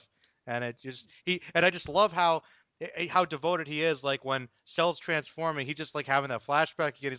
He's like, I promised I would never let Dr. Rose's creations come in. I will destroy you. Like this will never happen again. This will never happen again. Yeah, man, because I mean, it's traumatic for him. I mean, he's very traumatized by it, and like, who can blame him? And he has. I mean, even when 17 and 18, when 17 and 18 were about to like show up, Trunks just yells "Oh!" because I mean, that shit is terrifying for him. Man. But Hero, that's like one of the best scenes though. He's like, if they set those androids free, it will be the end of all of us. No! And they just fucking blows them up, and Krillin's like, "Get the fuck down!" Fucking tries to blow up everyone. No, but I mean, the desperation shows like how terrifying that world is for him, and he doesn't want to relive any of that. That's why Trunks is a smart character, because fuck Goku's honor shit. Kill him now. Yeah, exactly. He's got that Vegeta vibe. Kill him in their sleep. But Dad, what do you got to say about future Trunks, man? Oh shit, I don't want to rehash it, but I mean, it's fucking badass, man. He comes in with the fucking sword, which is always badass, and just, you know, he one-shots the shit out of a guy that we've perceived as being this overpowered, just absolute threat of ridiculous power level proportions, you know, blowing up planets. He just comes in and just fucking bats him away like he's nothing, and that was just like instant fan favorite. It's just like, you know what I mean? And let's face it, how many people can rock that purple hair, man? Oh yeah. I mean, just not to mention that jacket, man. I mean, have you seen it? I mean, Capsule Corp. You know, I want to get myself a cat. Do they make those? No, Yeah, but I mean, like, it only goes up to. It doesn't even go all the way down, man. It just stops like towards the top part of his torso, like down the way. You gotta get like the black, like freaking wife beater. You know, you gotta like under it, like underarm. Yeah. Yeah, you gotta rock that. But all right. Well, you know, on that note though, we're gonna go a different direction actually. We're gonna keep going on characters. We got a few more I think we should get out of the way, but let's talk about Bulma. Let's talk about Bulma a bit, because Bulma definitely a very important character. Very, very important character that needs more love. Like, she really does. Yet Bulma is really a great character, and she's incredible. She is like, without Bulma, they would all be fucked. Yeah. Like, really, she's probably the most intelligent person on the whole show. You know, really. Yeah. She's got the money. She's got the resources. She made the Dragon Radar. She made the spaceship to get the Namek. She made the freaking time travel machine so Trunks could go back and save everybody. Detonation device. Freaking Android. I mean, like, really, removed Android 16, rebuilt him, made him better, you know, so that he could help with Gohan's transformation. Like, so crucial. And, you know, she tried to help out as much as she could. She went with them to Namek. I mean, you know, Bulma's a really overlooked character, and she's also, honestly, you could argue that she's, besides Krillin, she's Goku's best friend. I mean, you know, they go way back. She's the first character he meets, so. Yeah, I mean, no, like their relationship's great. She brought him out of the wilderness, man. she brought him into the world, and she knows him the best, believes in him, and it's funny. She has this great character growth, because you literally see her, like a lot of these characters, grow up, and she starts off kind of selfish and petty, but she really starts to care about everybody as it goes along, and it's pretty fascinating actually. But I'm curious to hear what you guys would say. Dad, you sound like you want to speak about it. Yeah, I definitely agree with you, man. I think she's a really underappreciated character that not a lot of people think about. I mean, she's a vital piece of the glue to the series, isn't she? Really. I mean, like you said, she starts off as this selfish little bratty little girl, and you know, over time we see her grow into a proper woman, and it's just one of the best, you know, growths we get to see. But a lot of people just completely overlook it, maybe because she's a female character. I don't know. Oh, you probably because of the whole, you know, it's a guy series. A lot of people would like look at it, you know. But yeah, what can you say about her? Hero, any thoughts? I don't really got anything else to say, really. Yeah. Okay. No, I mean, because there's not much else to put it. Okay. Well, I think you guys agree. You can't have the discussion about Bulma. Yeah. All right. Well, now we'll go back to what people might think we're talking about. Who do you guys think is going to be number 8 on this list? Who thinks number 8? We're important. Oh, you are very close, sir. You are very close. You want to go Tien, right? Tien. We come on. Yeah, like Tien. Talk about a guy. Talk about underdeveloped potential. I mean, like the 4-armed, 3-eyed Cyclops. Okay, I'm just gonna put this out there right now. I mean, Krillin might be the strongest. I'm okay with people saying that. But in terms of technique, like Tien has Tien creates everything. I mean, like they steal all his shit. Like I mean, like Tien's the most creative fighter, and fucking flies. And it's not every day when someone can like grow extra arms behind his back. Clone himself. He clones himself. Yeah, multiform. Man, they do everything. Solar flare. Dude, how many people would be dead if it wasn't for solar flare? That's true, man. Everyone's like using that like to run away from Frieza. Even Cell uses it to get away. It's like Tien, man, and let's not forget, like Tien has arguably, I'm sorry, for we can get into his character in a second, but you guys have to agree, Tien probably has the most badass moment in the entire show. He does. I swear. Sorry. No matter. Look, I'm telling you, Goku versus during Super Saiyan. You know, Gohan killing Cell. No, It's TM with the tri-beam because he comes out of nowhere. He's like, "Fuck it, ah! I'm dead, but I'm taking you down. I'm holding off. I can only do this." But and he was beast. Like he was just. I mean, like think about that. I'm just like, he's willing to just kill himself to give them a little time, and it's so badass because Cell's so much more powerful, and he can hold him down. He can hold him down. I mean, but anyway, like I mean, I think that, but also, he had that huge devotion, and like a lot of characters, it's kind of a theme with Dragon Ball where Goku makes other people better, because he starts off as this evil assassin, and he has no morals, but Master Roshi and Goku start kind of spewing him different views, and he learns and respects. Man, how the fuck we forgot about Master Roshi? I think Roshi had to go up higher. But we'll get to that. I'm not forgetting Roshi. We're not. Calm down. Calm down. Calm down. Don't worry. Panties. Gotta talk about the panties. But no, but TN had a lot of development. I think that was, but he should have been utilized. TN is just like this very devoted man. He's very devoted. Yeah. I mean, like the whole, especially like after like Master Roshi dies, like doing the whole Piccolo thing, and then Chaozu dies, he feels like he was like, I'm the only one left that can do anything. Like I'm gonna have to give up my life. Try to seal the King Piccolo to this. He was the main character for a little bit, basically. Yeah. Yeah. There's actually a filler episode that I like that it's about Tien. It's about because he goes to this village when he was an assassin, and he ends up hurting this guy really badly, and then he meets him again. Oh, and he's the one that owns the Dragon Ball, so he's just trying to ask him politely or whatever to get it back. Really, like those early episodes, Tien had a lot of great development. Really did. We'll forget about that too. But it's because all of his development really happens in Dragon Ball, so I think a lot of people they get shoved aside. Yeah, you're right, man. Yeah, he became Goku's rival for like an arc or two. But he fought against Goku twice. Any thoughts on Tien? Anything else? He's a beast. All right. He got his arm blown off, man.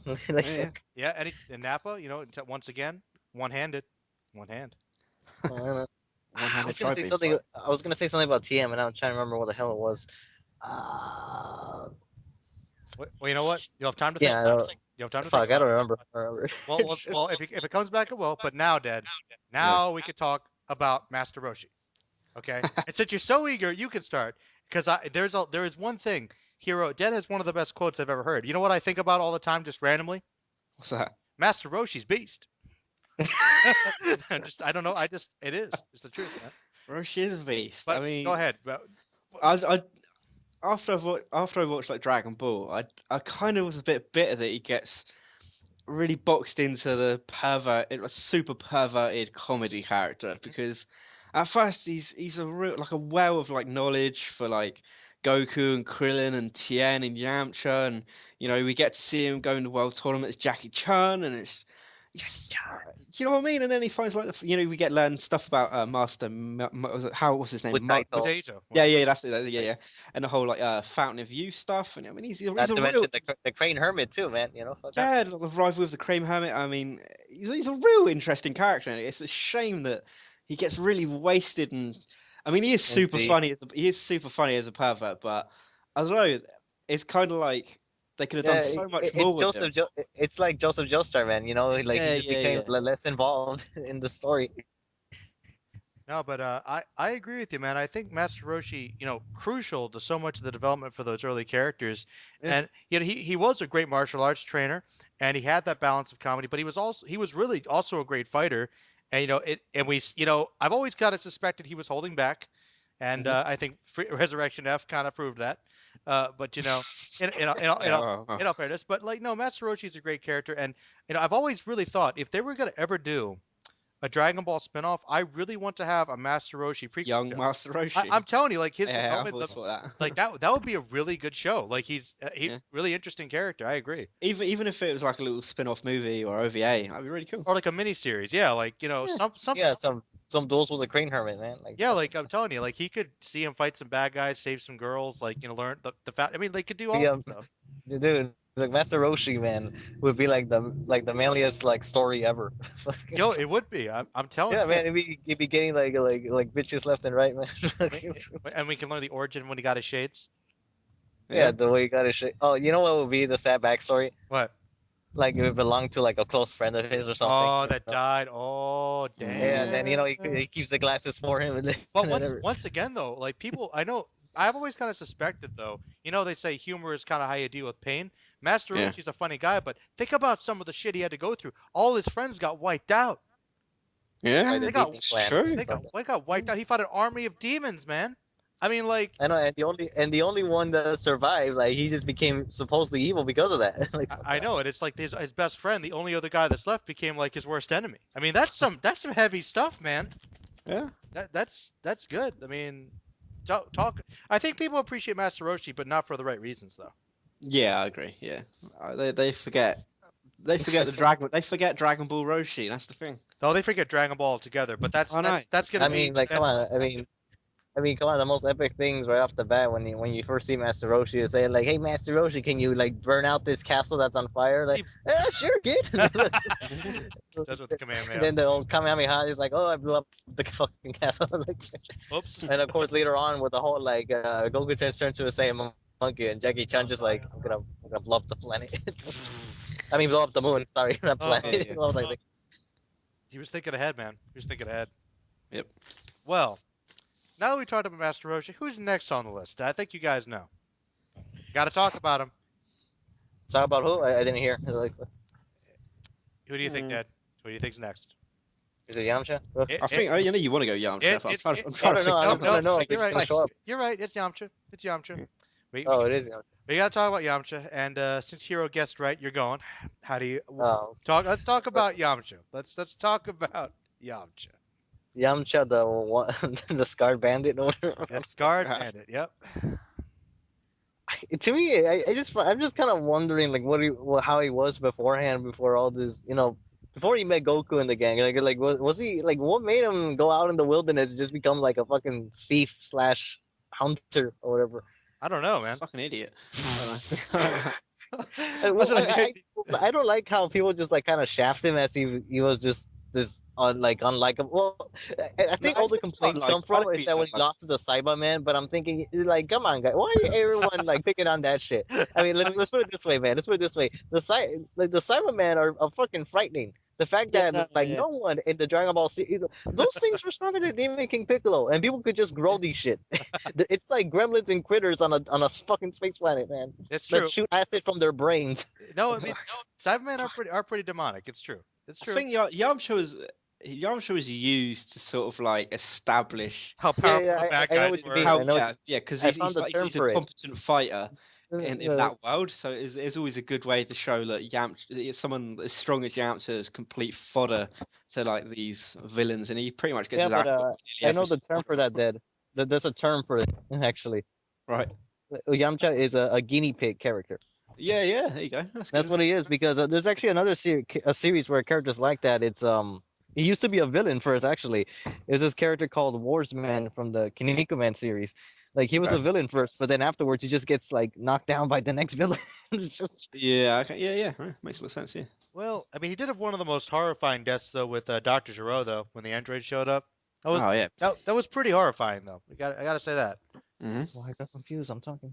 Just telling you, like, Gero just sticks his hand through him like he's paper mache, like. Fucks him up. So, oh man, no, but I mean, Yamcha. I think What? people dismiss Yamcha a little too much with the hate. I mean, it's easy to hate on him, Hmm. and I think early on he was more competent. He did more stuff, but Yeah. the problem is you don't really get to see Yamcha succeed much at anything. No, I think they spread. They don't give him enough victories or in a sense, because like he gets beaten by everyone. I Yeah, mean, like like, Tien it comes doesn't- in, it breaks doesn't his make- leg, is it? And Oh Yeah, yeah, it's still it doesn't really downhill from make there. sense why it's kind of odd because Yamcha was the only character he could have used for that guinea pig role. Because I'm thinking, it's supposed to be a big deal. Oh my god, he defeated Yamcha, but you gotta give him some victories first in order to be. He Yeah. wasn't Yeah. badass enough to be beforehand. That's the problem. Well, even the one victory of him actually, getting with Bulma, kind of failed eventually. Yeah. Yeah, I don't know, Gets man. shit on.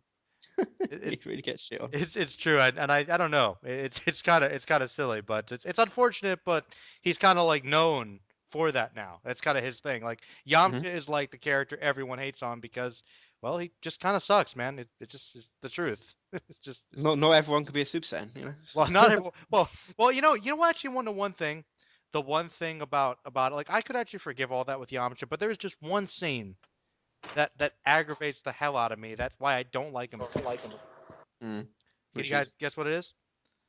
no. Okay, the scene where they're gonna start training for the androids, right? And Right, and yeah, like everybody's like, okay, we're gonna do our own thing. Everyone's doing badass stuff, taking it seriously. Yamcha's like, you know what, man? I'm just gonna go cool and have my own pace and go to like a normal person gym.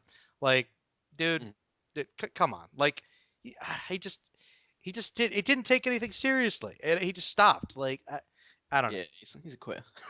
He kind of was, man. And it's just Mm. like it's hard to get behind a character that just doesn't take the end of the world that seriously. Yeah, I guess he always feels like he can fall back on the Gokus and everyone else. So. Exactly. Yeah, Goku's here. I'll be fine. Like, dude, you don't know. You might need to fucking beef up if you're in the bad corner. Goku might not be there to save you. Yeah, yeah. You got to learn a few new tricks, man. But well, I would say that's enough for the major characters we could talk about. But Mhm. I'm gonna leave this open. Is there anybody else you guys feel is worth mentioning briefly before we move on to the next part? I did bring up Raditz, which we were all quite a bit shocked about. Well, there's another section. There's another section. You see, okay. Well, if you Oh, guys no, are you gonna could say, have villains. guess what the next section is, Dad. Villains. We're gonna talk about the villains. So we'll start. We'll start with Raditz. Since you're so eager, he's your favorite character. Oh no, But that's curious, man. I'm glad because Raditz is a really underrated character. So I'm here. he is. He's super. I mean, see, the thing is, like, where Raditz is in the series for such a short period of time, he's so underappreciated for how actually important he actually is. He's really You know, important. he's massively, massively important. He reveals that Goku's a fucking Saiyan. He introduces the whole Saiyan and interplanetary pirates, and you know he introduces the coolest fucking thing, the Scouter and the Just getting totally repped. Oh, dude. And then Dr. Schro's like, please stop. Why? He's like, if it was on the same side, you do this. And then Vegeta, Dr. Schro can't even say anything like, fuck, he's got me there. He's got me. He's got me there. Oh, man. Oh, but you know what? I'm glad we're talking about it because I do think, Android 19 is underrated because he did almost kill Goku. Had a pretty good fight. It's true. True. Well, whilst having like a heart attack though. So. It's true, but still true. Still good though. And I think Yeah. it's a good fight. But we're on this topic though. Dr. Gero, man. Now that Yeah. is an underrated villain. Like he's one of the best villains on the whole show. Yeah, I mean, it's kind of a shame that we really didn't get to see him in Dragon Ball, or there was like a little in the shadows silhouette at the end of the Red Ribbon Saga or something, because but- it's kind of like he just appears. Well, It's like, oh, Dr. Gero, the Red Ribbon Army, and we're like, who? But that's one of the cool things about it though is like that idea Mm. of like this old school Dragon Ball enemy coming back. Character. Yeah, It's just like I do like that. the hidden force behind the Red Ribbon Army. Like remember those guys you destroyed? I'm getting revenge for them, man. Like Yeah. And he's so evil. Like he created Cell, man. Like he put all his time and energy and all his evil into creating these beings to kill Goku and destroy the world. And he even put his damn soul, his mind into this computer to do it after his death. Like Yeah. that is devoted, That is. villainy, man. Talk about mad How science. how he figured out to create robots more powerful than Super Saiyans, I'll never understand. But He's a genius, man. Mad scientist. yeah, consider his other robots were like dog shit. Well, that's why it took so long, man. It took a long time. It did. But yeah, I mean, Hero, what do you think about Dr. Gero, man? Oh man, like his genius is it's kind of surprising. it has plot Yeah, holes, so it's not genius. It does. It has a gaping plot hole. Like what? Like I mean, he did study Frieza, so maybe there was something there. But Whatever. Like, yes. it's just experimentation. Like I don't know whether how accurate his shit was, but I do like what you said earlier about him just just being this elderly man that's wanting revenge. But that's the thing, we don't get much of a detailed backstory, like how he felt about the Red Ribbon Army in general. But Yeah. well, he must have cared about them a little bit. I must have. Like I said, it was a shame that he was never established back in Dragon Ball. Even if he was just like a little character we saw in one scene and he disappears off when the destruction's happening or something. Well, like Toriyama just makes stuff up on the fly. Yeah, So that's the real reason. But you're right. Like I'm telling you, like a fleshed out backstory on him, Dr. Gero's like one of the best villains. He really is. Scientist. Yeah. He's a great mad scientist. He's just really great. And his fight with Piccolo wasn't too bad. He got owned, but it was still cool. He did. You know. Proving Piccolo's fucking awesomeness. And I don't know if you noticed this, but like the way he's designed his face, he actually looks like uh the um the chip guy, the Pringles chip guy. He does. He looks like the Pringles man. A little bit.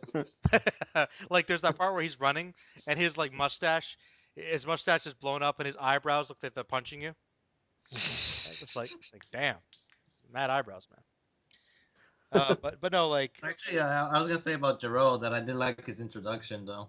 oh, his introduction, like I'm telling you, that the intro with the androids is scary, man. Scary. Yeah. Oh, actually, and I'll tell you know why he's evil, because he's like, he's just like, well, we're in the city, and you don't want to fight around these innocent people. I'll take care of it. And he just waits Well, out I'll of the just city, kill everyone. and he's just so cold about it. He's like, what? Like, there's no need to change locations, Goku. Like, it's like, what are you doing? But it's like, what about all these people? There are no people left out. And like, oh wow, like I'm telling you, just that I know they're like technically not as powerful, but there's just so much evil in that scene. It's because they're cold-hearted machines. It's true. They're just like, well, we'll take care of it for you. I have removed the innocents as you instructed. Do you disagree with my methods? You fuck. Like, I mean, Jiro is beast though. Like, he's an awesome villain. Man, just so evil. But anyway, let's talk about the stars of the show, 17, 18, and of course the manly 16. Let's talk about these guys. Did I miss a conversation of Frieza and Cell already? Oh well, we talked about them earlier, so we just going pretty much along the minor villains now. Ah, crap. That's right. Never really a fan of 17 and 18, to be honest with you. Really? Oh, okay. Why is that? It's because they're so. How can I put this? They don't have this charisma of being like a large scale. They're just a bunch of thugs. They're just going around killing shit. Sort of just transitional villains. And because there's the old story of like how Toriyama's editors said with the original androids, like, oh, did they transform? Did they do anything else? And he has to create more. Yeah, he wanted those villains to be the final ones, like going to make some new guys. Oh, fine. And you can kind of tell that with them because there's not a lot to them. He's like, you don't think they look cool enough? Fine, I'll just make ones that look like generic kids and have them go shoot people. Yeah. You know, it's like, fuck I mean, you. Sure, they get a cool fight with Piccolo and Vegeta, but to me, it's kind of like, that's it. What about 16 though? Yeah, 16's fucking awesome. 16's, and you know why he's awesome? Why? Because they're 2.0. No, he is Terminator, but this is the thing though. He's Ater. No, I said Ater. Yeah. Well, he is Ater. He is. Double Ater. The cool thing about it is though, his whole programming. He's a great guy, but he can't fight the programming to defeat Goku. But he knows how evil Cell is. He's like, fuck it. I'm going to make an exception for you. I got to check you out. Yeah. And he has one of the most badass moments where he freaking takes his arms off. Yeah. He's just like, it's like, blasters, fire! And just like, blows, like, oh man, Cell felt that. I mean, he's the most likable, like, android. And you can kind of say he's got the most personality, but in the same sense, he hasn't really got one. I know, it's kind of, he's stoic. And Hero, like, hey, Hero, what you say that, he might not be the best, but 16's pretty manly, though. Yeah, he is. I mean, 16's a great, I mean, also, I think another underrated character. Really, he's awesome. His development's great. I just kind of wish he stayed around, but he just no. That's the thing. Like, that's the thing, man. He should have come back. Like, oh, let's wish back all the good people. We're 16. We're 16, man. Like, I guess he was the only like pure machine, though, wasn't he? So. That's the thing. He was an android. But he had a soul, man. He had a soul. I know it. True. He had to be alive. I mean, what are you saying, Toriyama? The robots can't have lives. and I also think it's bullshit because there were still pieces of his head left. Bulma could remake him, and they keep augmenting him. He could have kept being a main fighter.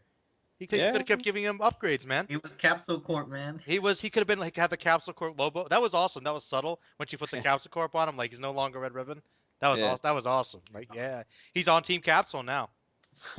He's a badass character. I love 16, man. He's great. His sacrifice is great too. It's like you have to give in. It's like you have to give in to that Gohan because he knew he was gonna die, but he knew that's just what Gohan needed to do it. He just little push. That was awesome, man. Oh, that's actually one little problem that I have. I just kind of wish there was more of an established friendship beforehand. Well, but Gohan cares. Gohan could see beyond that though. He could see beyond that.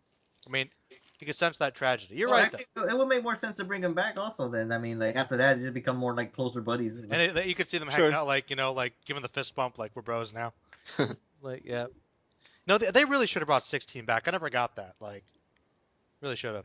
I guess, but at the same time, they can't bring everyone fucking back from the dead. No, a few people have to matter. Deaths have to matter. You're right. Yeah. That's true. Well, let's see. I know we kind of almost forgot about him, but let's be honest. Before we continue with the villains, should we talk about Hercule briefly? Nah. Okay, fuck it. No, I agree. Let's skip over. Anyway, continuing on with the villains. Let's go to the Boo Saga. Unfortunately, where I think there's some great fucking side villains. Let's talk about some of the great fodder of okay, this is awesome. If they had decided to go for pure comedy with Boo like he wanted to, they should have just ended it quickly. Like these Bobbity comes in with these badass villains saying, "I have the greatest villains from the universe," and they're just really late to the party, and like Pui just gets destroyed is awesome. When you Pui Pui, death is a certainty if you're me. Absolute fodder. What about Yakan? He had a pretty cool power where he absorbed light energy. Yeah, absorbing ki, like fucking, but Yeah, obviously sure. whenever it comes to those guys, they just take Absolute the fodder. what about Deborah? He wasn't absolute fodder. Absolute fodder. Absolute fodder. He's chocolate now. He's chocolate. Yeah. But he turned people to stone, man. I did like the fact that he was the king of the underworld, and it's like, is he the Yeah, devil? man, when he first killed like Kibito, like he just like he knows that we're here. Yeah. That I mean, was that's what I was saying with Melon earlier. I was going about how the Ginyu Force had some like unique powers. I guess he could turn people to stone, so that was cool. But No, Deborah. I He mean, just spit, man. He just spits Yeah. at you, being like, guys, I'm perfectly fine where they could have just kept Boo in the background, made Deborah the main villain. He was awesome. I mean, even if they didn't kill Deborah, and he would Help them. Or he something. could, yeah. He could still fight. I don't know, a Piccolo or a Gotenks or a something. Yeah, give him someone. It's just like Incorporate him to be this badass. that's my favorite quote so far. It's like, so what about Yakan? What about Deborah? Absolute fodder. Yeah. It's true. What about Bobbity though? Bobbity. I always hated Bobby. Annoying. Okay. Well, I know Dead's feelings here. Why do you hate Bobbity, sir? Please tell me. Honestly, it's his vocal performance. Ah! Oh But god. not just English, man. Almost every language I heard him, he just comes off as annoying to me. Is he like a flea alien? No, wait. Is he the son, or is he another like clone of his father? He's the son of Bibbidi. Yes. Okay. Yeah.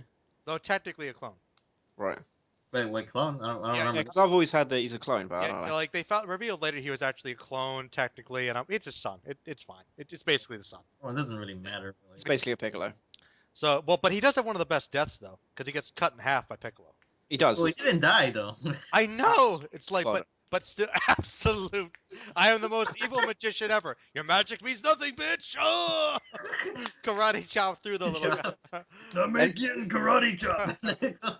That's another thing. What I really didn't like about it is they introduced this whole magic aspect. We've never seen this fucking shit before, and why is it so powerful? Well, we kind of did, but that was with Boss Rabbit.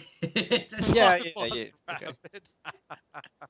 You know what I mean, though? Like throughout this, keys Yeah, the I know, I power, know. they just, It- oh yeah, we well- magically created someone. Well, Oh, there yeah. was like some mystical artifacts. I mean, like with the whole fan and shit. Well, then again, I guess that was filler. But... There was some magic in Dragon Ball, but like Oh, I that, guess the Dragon Balls themselves are, but the it's- Namekians. there's never any like Well, it's kind of strange explanation because to it went from like fantasy to sci-fi, and then I go into magic. It's like, Magical Yeah. sci-fi. Aliens have magic too. Well, they know about keys, so why not? They have magic too. Yeah, I mean, I would have been fine with it if they explained where this magic came from. If there was a race that could use magic. It's just like there's magic. We've created the ultimate being with magic. I'm like, oh. Okay. Oh man. Well, that's pretty much the villains, but we did forget about a couple early ones. What about Mercenary Tao, man? Beast. He's Remember- not fun. Nah, he's a beast. Remember when he just did the little dink for the pillar and then just fucking chucked it and then rode on it? Yeah, man. So, fucking an assassin that surfs on fucking trees. I mean, And he rocks the pink, man. He rocks yeah, pink. man. Bad man. I mean, He murders Native Americans. Like, yeah. I'm telling you, he's a bad guy. I think he's an underutilized character, man. I reckon they could have brought him back to be a bit of a menace. They did. They did.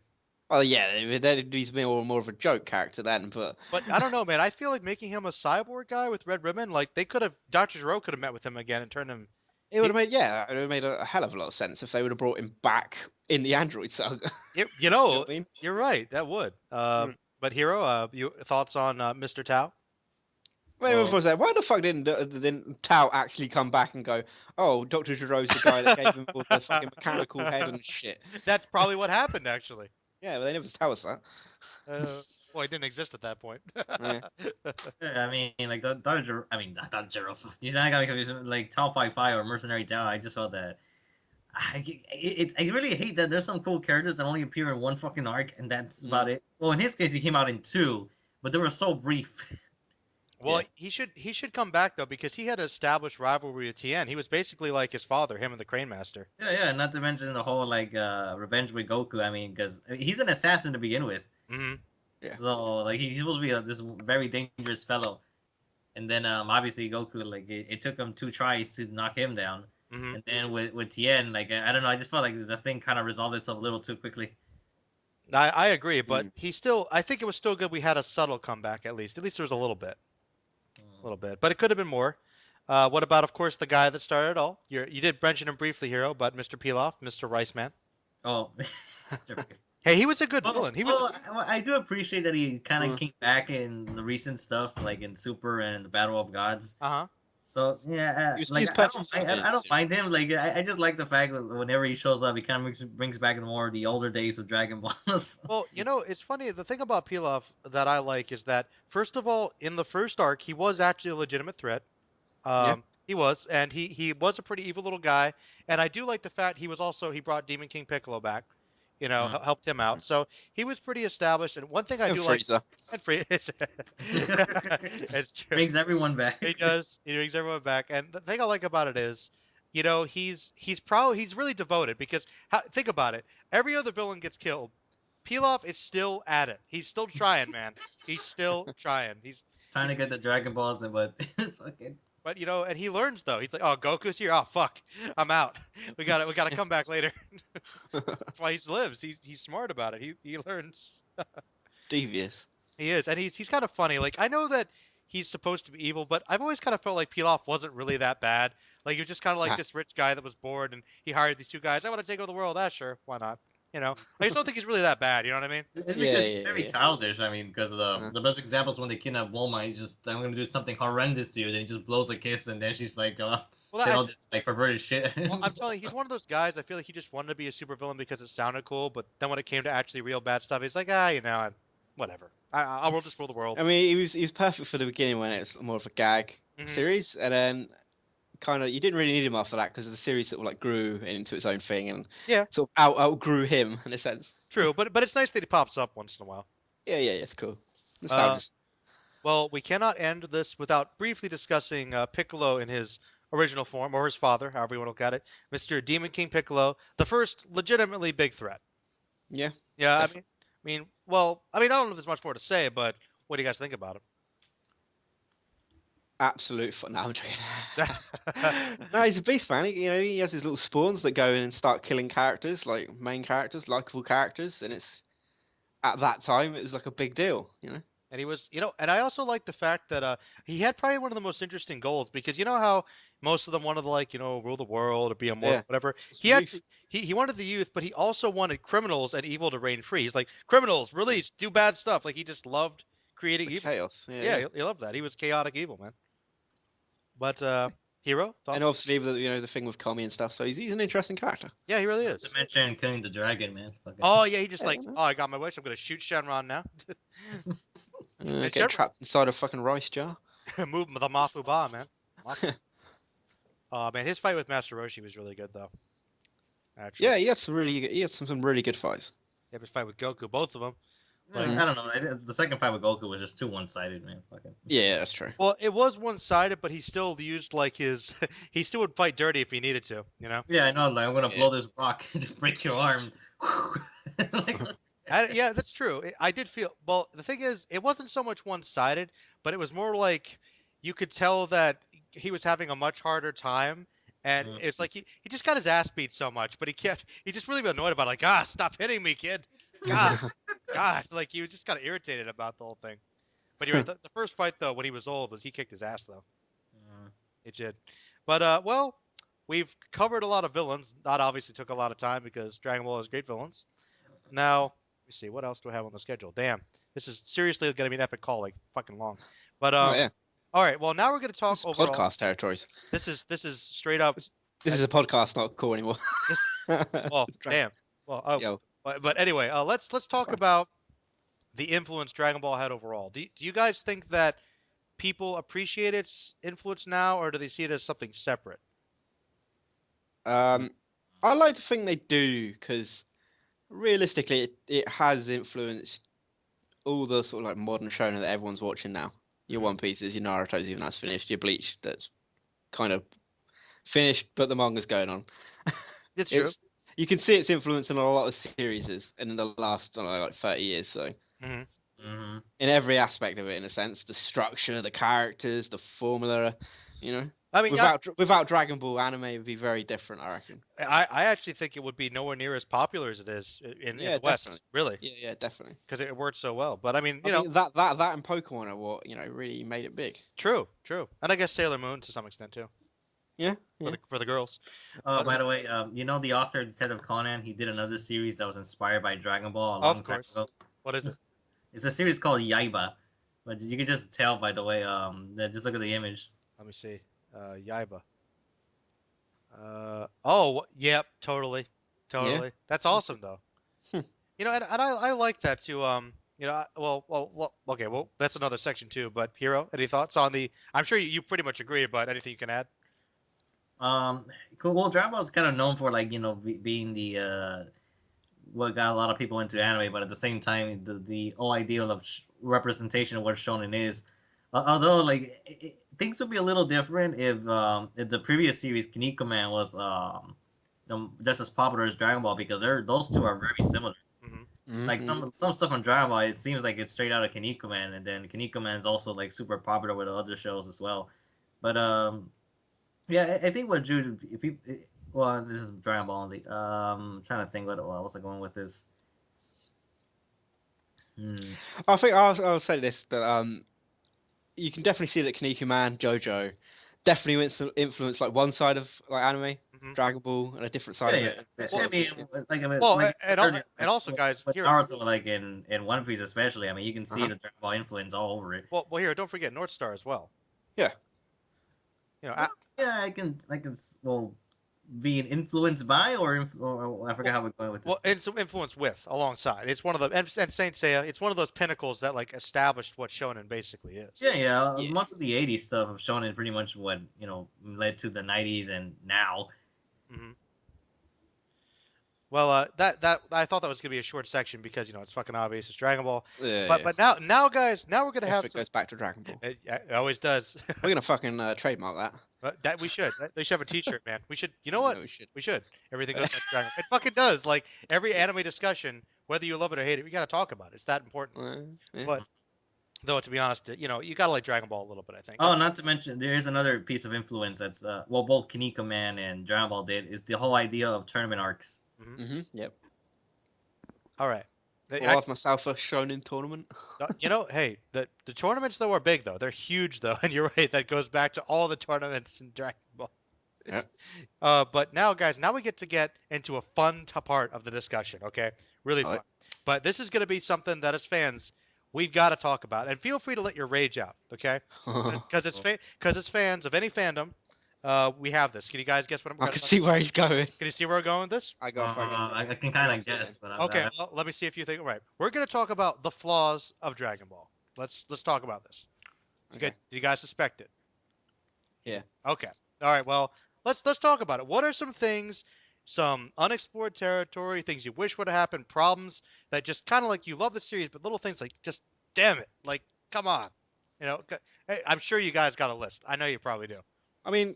All right, tell you before, the whole power gap is what really bothers me. Yeah, power gaps. There's like retcons and some stuff, stuff they didn't develop, or like how Dr. Dodro sort of appears out of nowhere. The whole magic aspect, being ridiculously powerful. So you think they're all too powerful?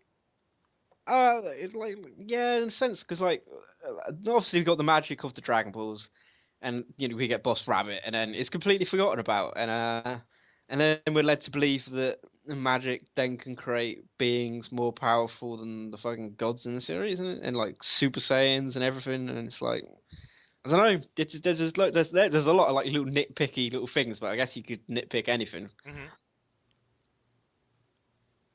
I don't know, Now, what I mean, yours? I'm kind of curious though. Like, I don't know if this is like, I actually think it's kind of impressive about the show, like, and about the manga, how they're able to, make their deaths seem so important and matter so much and be so traumatic when you can Mm-hmm. pretty much wish everybody back to life. You Yep. know, and I guess that's about the presentation, but in Dragon Ball, death kind of doesn't matter because I'll say this: characters that have actually stayed dead are characters that we've always gone, "Fuck, I really want that character to come back." yeah, And I think if they would have left characters dead, as you're saying, you'd appreciate the deaths a little bit more. well, well, think about it too. How about some of those characters that I guess if they're not going to be around to do anything after a while, they could have been used instead of Krillin, or instead of Vegeta. Like what I mean. Like, but then you'd Yeah. lose some of those scenes that were so awesome.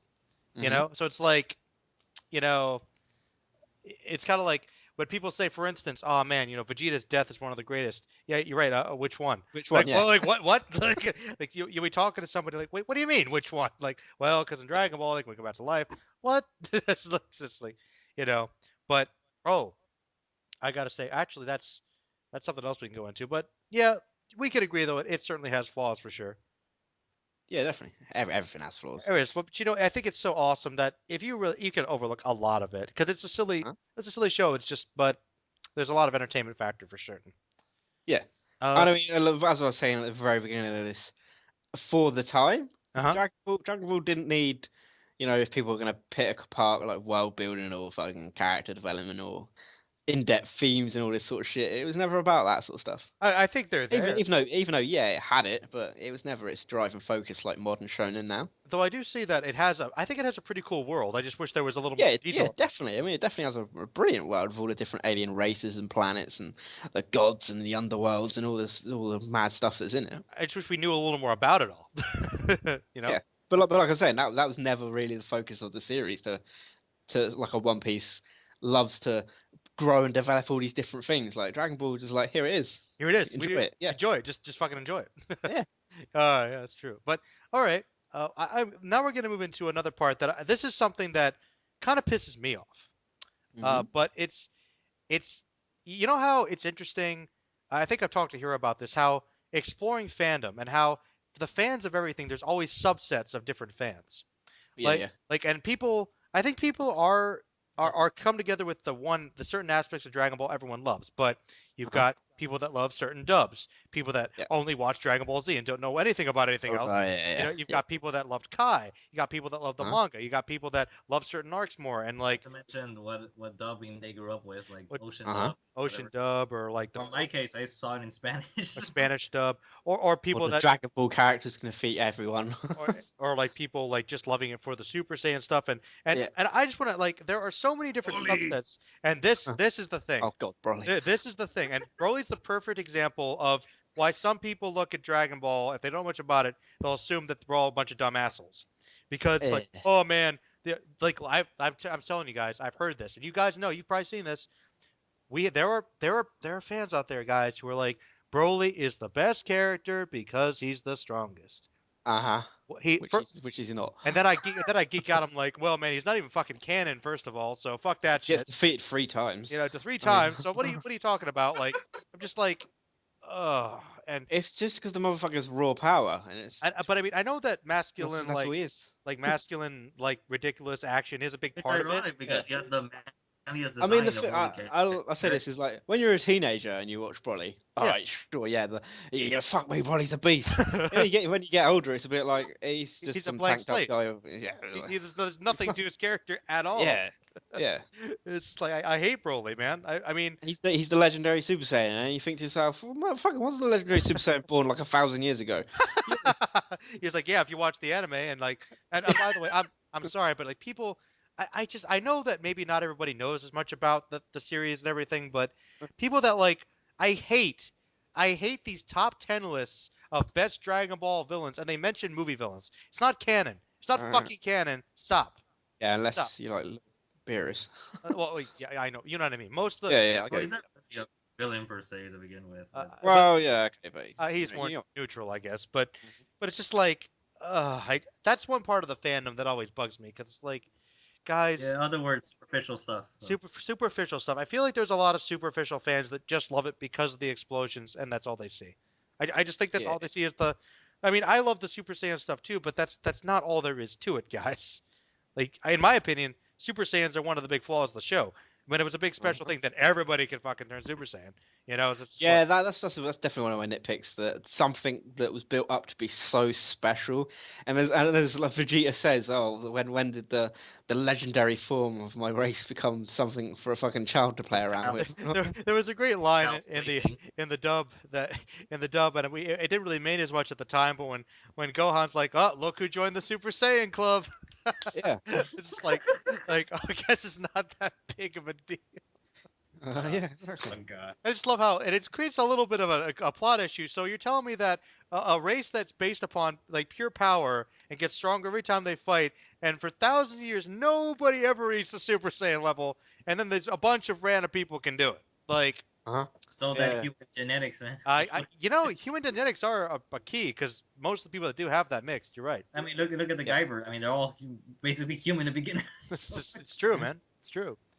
But yeah, like that's what do you guys think about that? Because there is a part of the fandom that just I don't know, man. So I think it's a little too Yeah. superficial. Um, I don't know. I don't know. I'd like to say that like maybe that generation of the Dragon Ball Z fans have sort of like grown up and changed because. Well, I think a lot of I them mean, have. I think like the height of that was back in the Toonami era, and that was like such a long time ago. I'd like to think that people have maybe grown up a bit since then and Well, fucking I agree. A lot you of know them probably have, man. matured their opinions on the series. But yeah, I know. But Yeah, but then Yeah, there's the people that look down on the series as a whole, thinking there's nothing. Yo, nothing yeah, great. True, but then I like to think that those are people that have never really watched it from start to finish. You know and what? they've only ever watched like fights You know on what? YouTube You know or what? AMVs. He's actually right.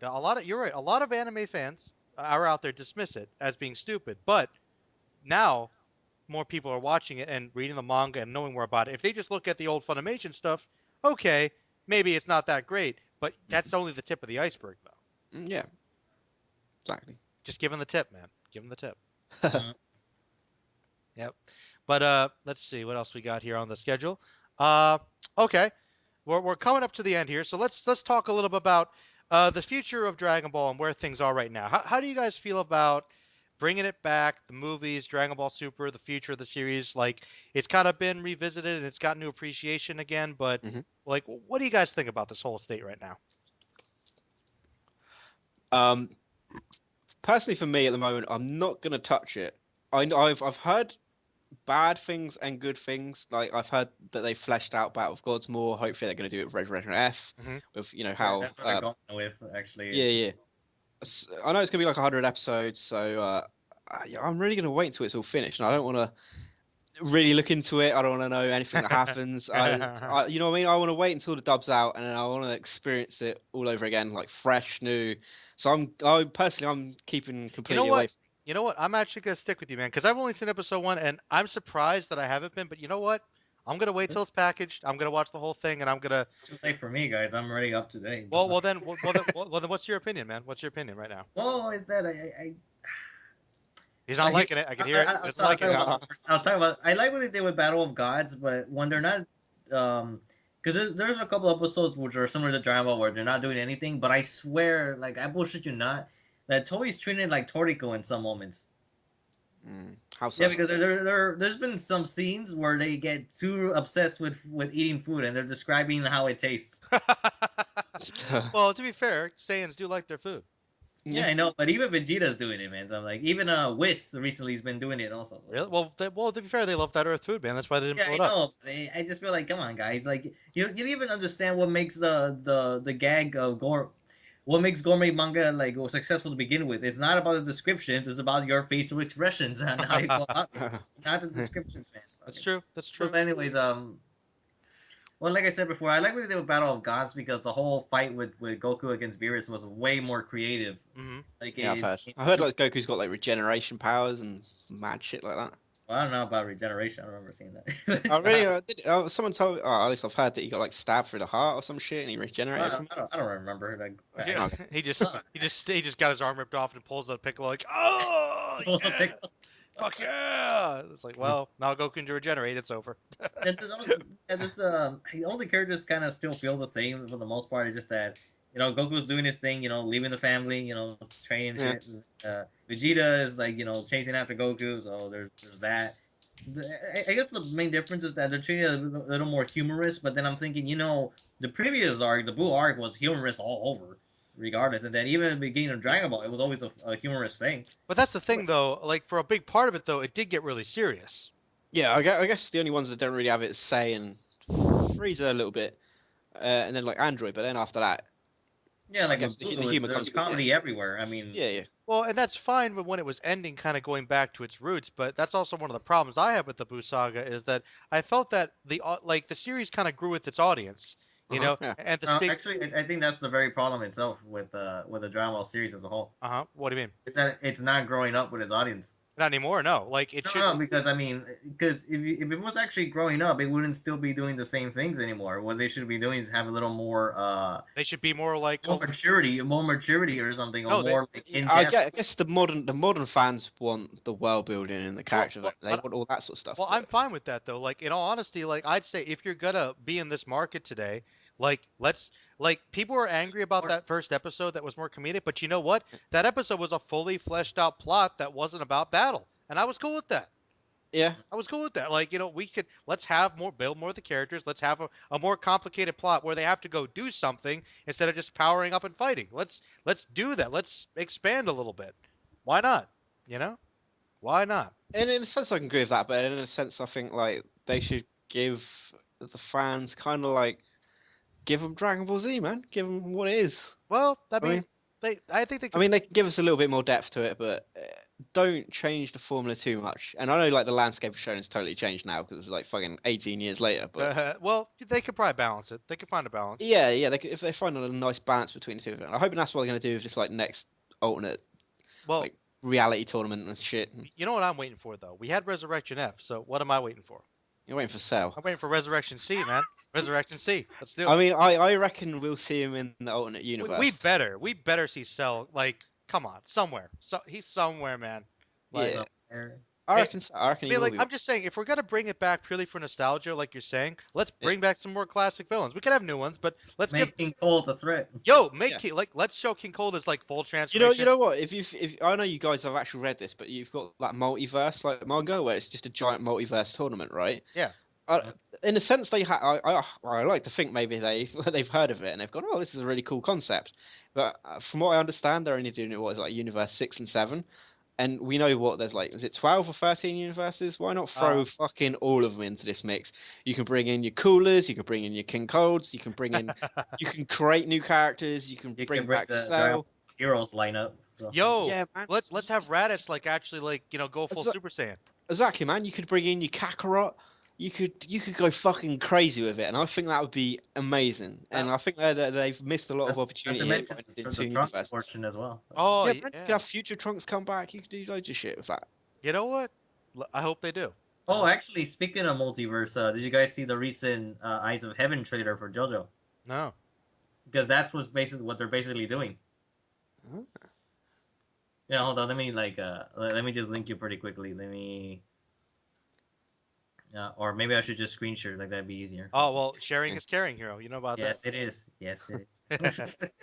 Hold up, because someone actually did a subtitle trailer, but okay, it starts off at the end of part 3. Uh huh. All right, let me screen share this. Sharing. Well, actually, hopefully you guys can see my screen first. Yeah. Oh, okay, you do. The other parts can't see you. Press the button. Start your video. What's this shit? Right. Resurrection fuck.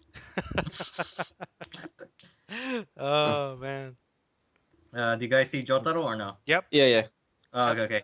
Well, it starts off with Jotaro just asking like, "What the fuck's going on?" And then you see this shit. Abdul. Yes. And Iggy. Yeah. What did you say? And then there's a bit of a jump cut because it cuts to that apparently Is that Speedwagon? yeah Speedwagon from part one, Speedwagon. and Kakoi! they revived Kakyoin. Yeah, Yo. that makes sense actually. Cool with that.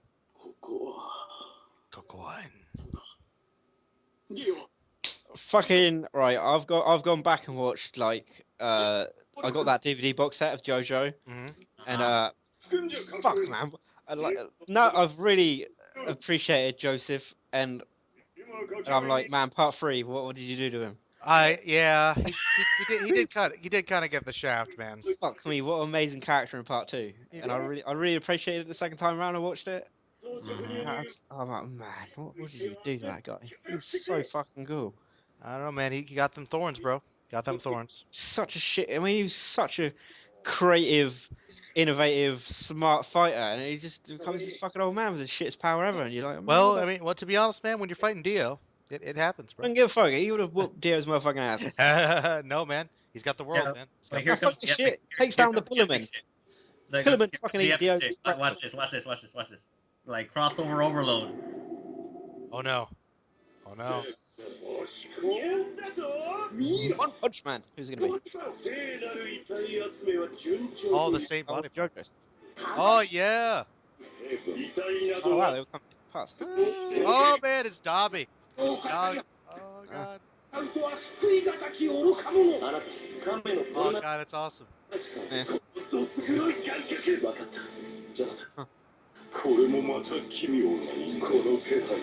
I'm just saying, if Joseph had a better stand, he'd fucking wreck Dio. No, he would. He would have. But before JoJo takes over, we have one last thing to do. One last Oh wait. Here's one last shot. One last shot. Wait. Hold on. Wait. Oh. The fuck?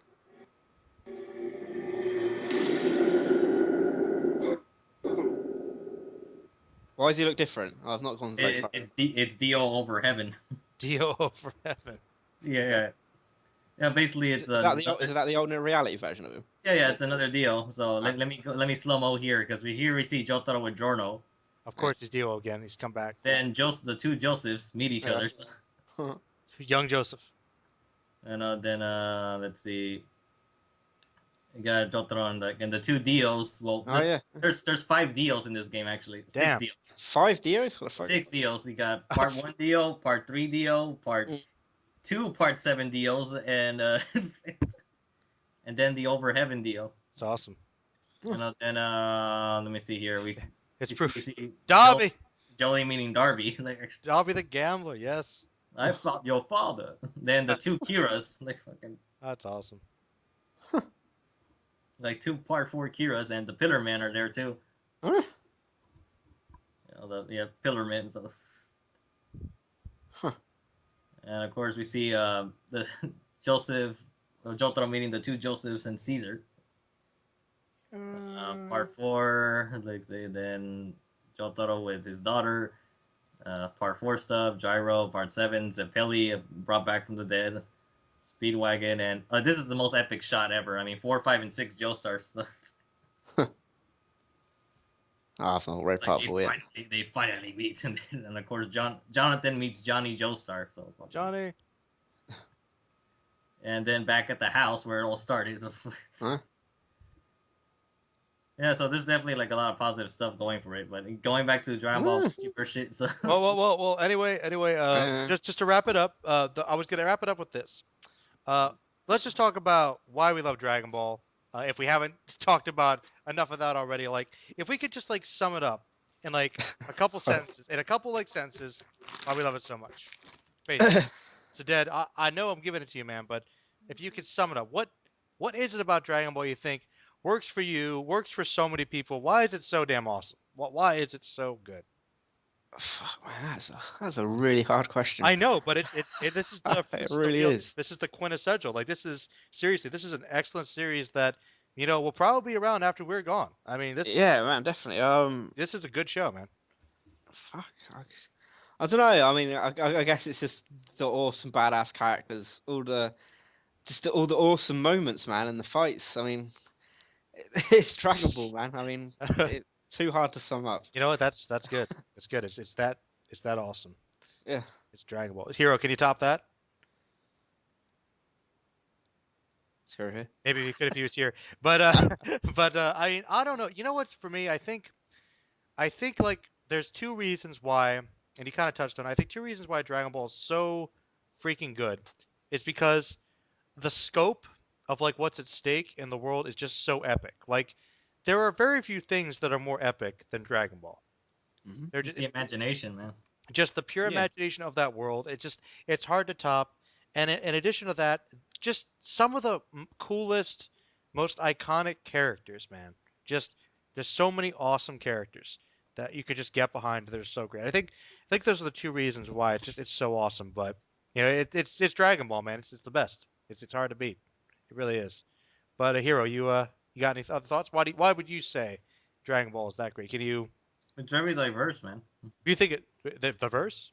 Mm-hmm. Oh, okay. Just the whole. Yeah, I mean, it starts Yeah, off with the diverse. fantasy, but then it shifts to science fiction. You know, it's got a little bit of everything. It's got everything for everybody. You know, like Yeah. it's got action. It's got the sci-fi, the fantasy, dinosaurs, robots, freaking evil bad guys, good versus evil. We got some romance, time travel. You got everything all rolled in one awesome package. Mm-hmm. It's got that little Dragon Ball bow. But you guys know. I'll tell you right now, I am planning to do a Dragon Ball tag, so you guys will be the first to come on this. You guys are well prepared for it now, but we'll be getting onto that. So, yeah, that's pretty much the call, guys. And I don't know. I think we've been talking. You got to cut out the JoJo part because it's not relevant at all. Yeah, fucking I might cut out the JoJo part. This could be, but literally though, I think we've talked for like a good 2 hours or more about this. Yeah. Oh yeah, it's been almost 3 hours actually. 3 hours. So Very close to three. So this is going to be officially our longest podcast on the channel, probably. But it's Dragon Ball, and like Zoro says, it always goes back to Dragon Ball or JoJo. Or once you guys start reading Kaneko, man, then we'll go back to that.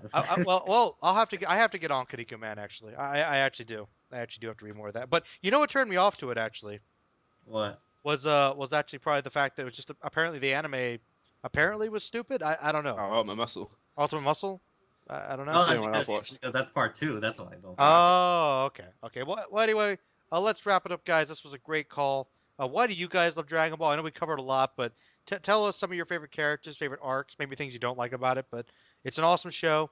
We can all agree, and now we're going to wrap up. So, comment, like, subscribe to the fandom group, spread the word. This is Merlin. Say goodbye, Hero. Goodbye. Say goodbye, Dad. See you later. All right, Pete. We're going to peace out now, and we're done.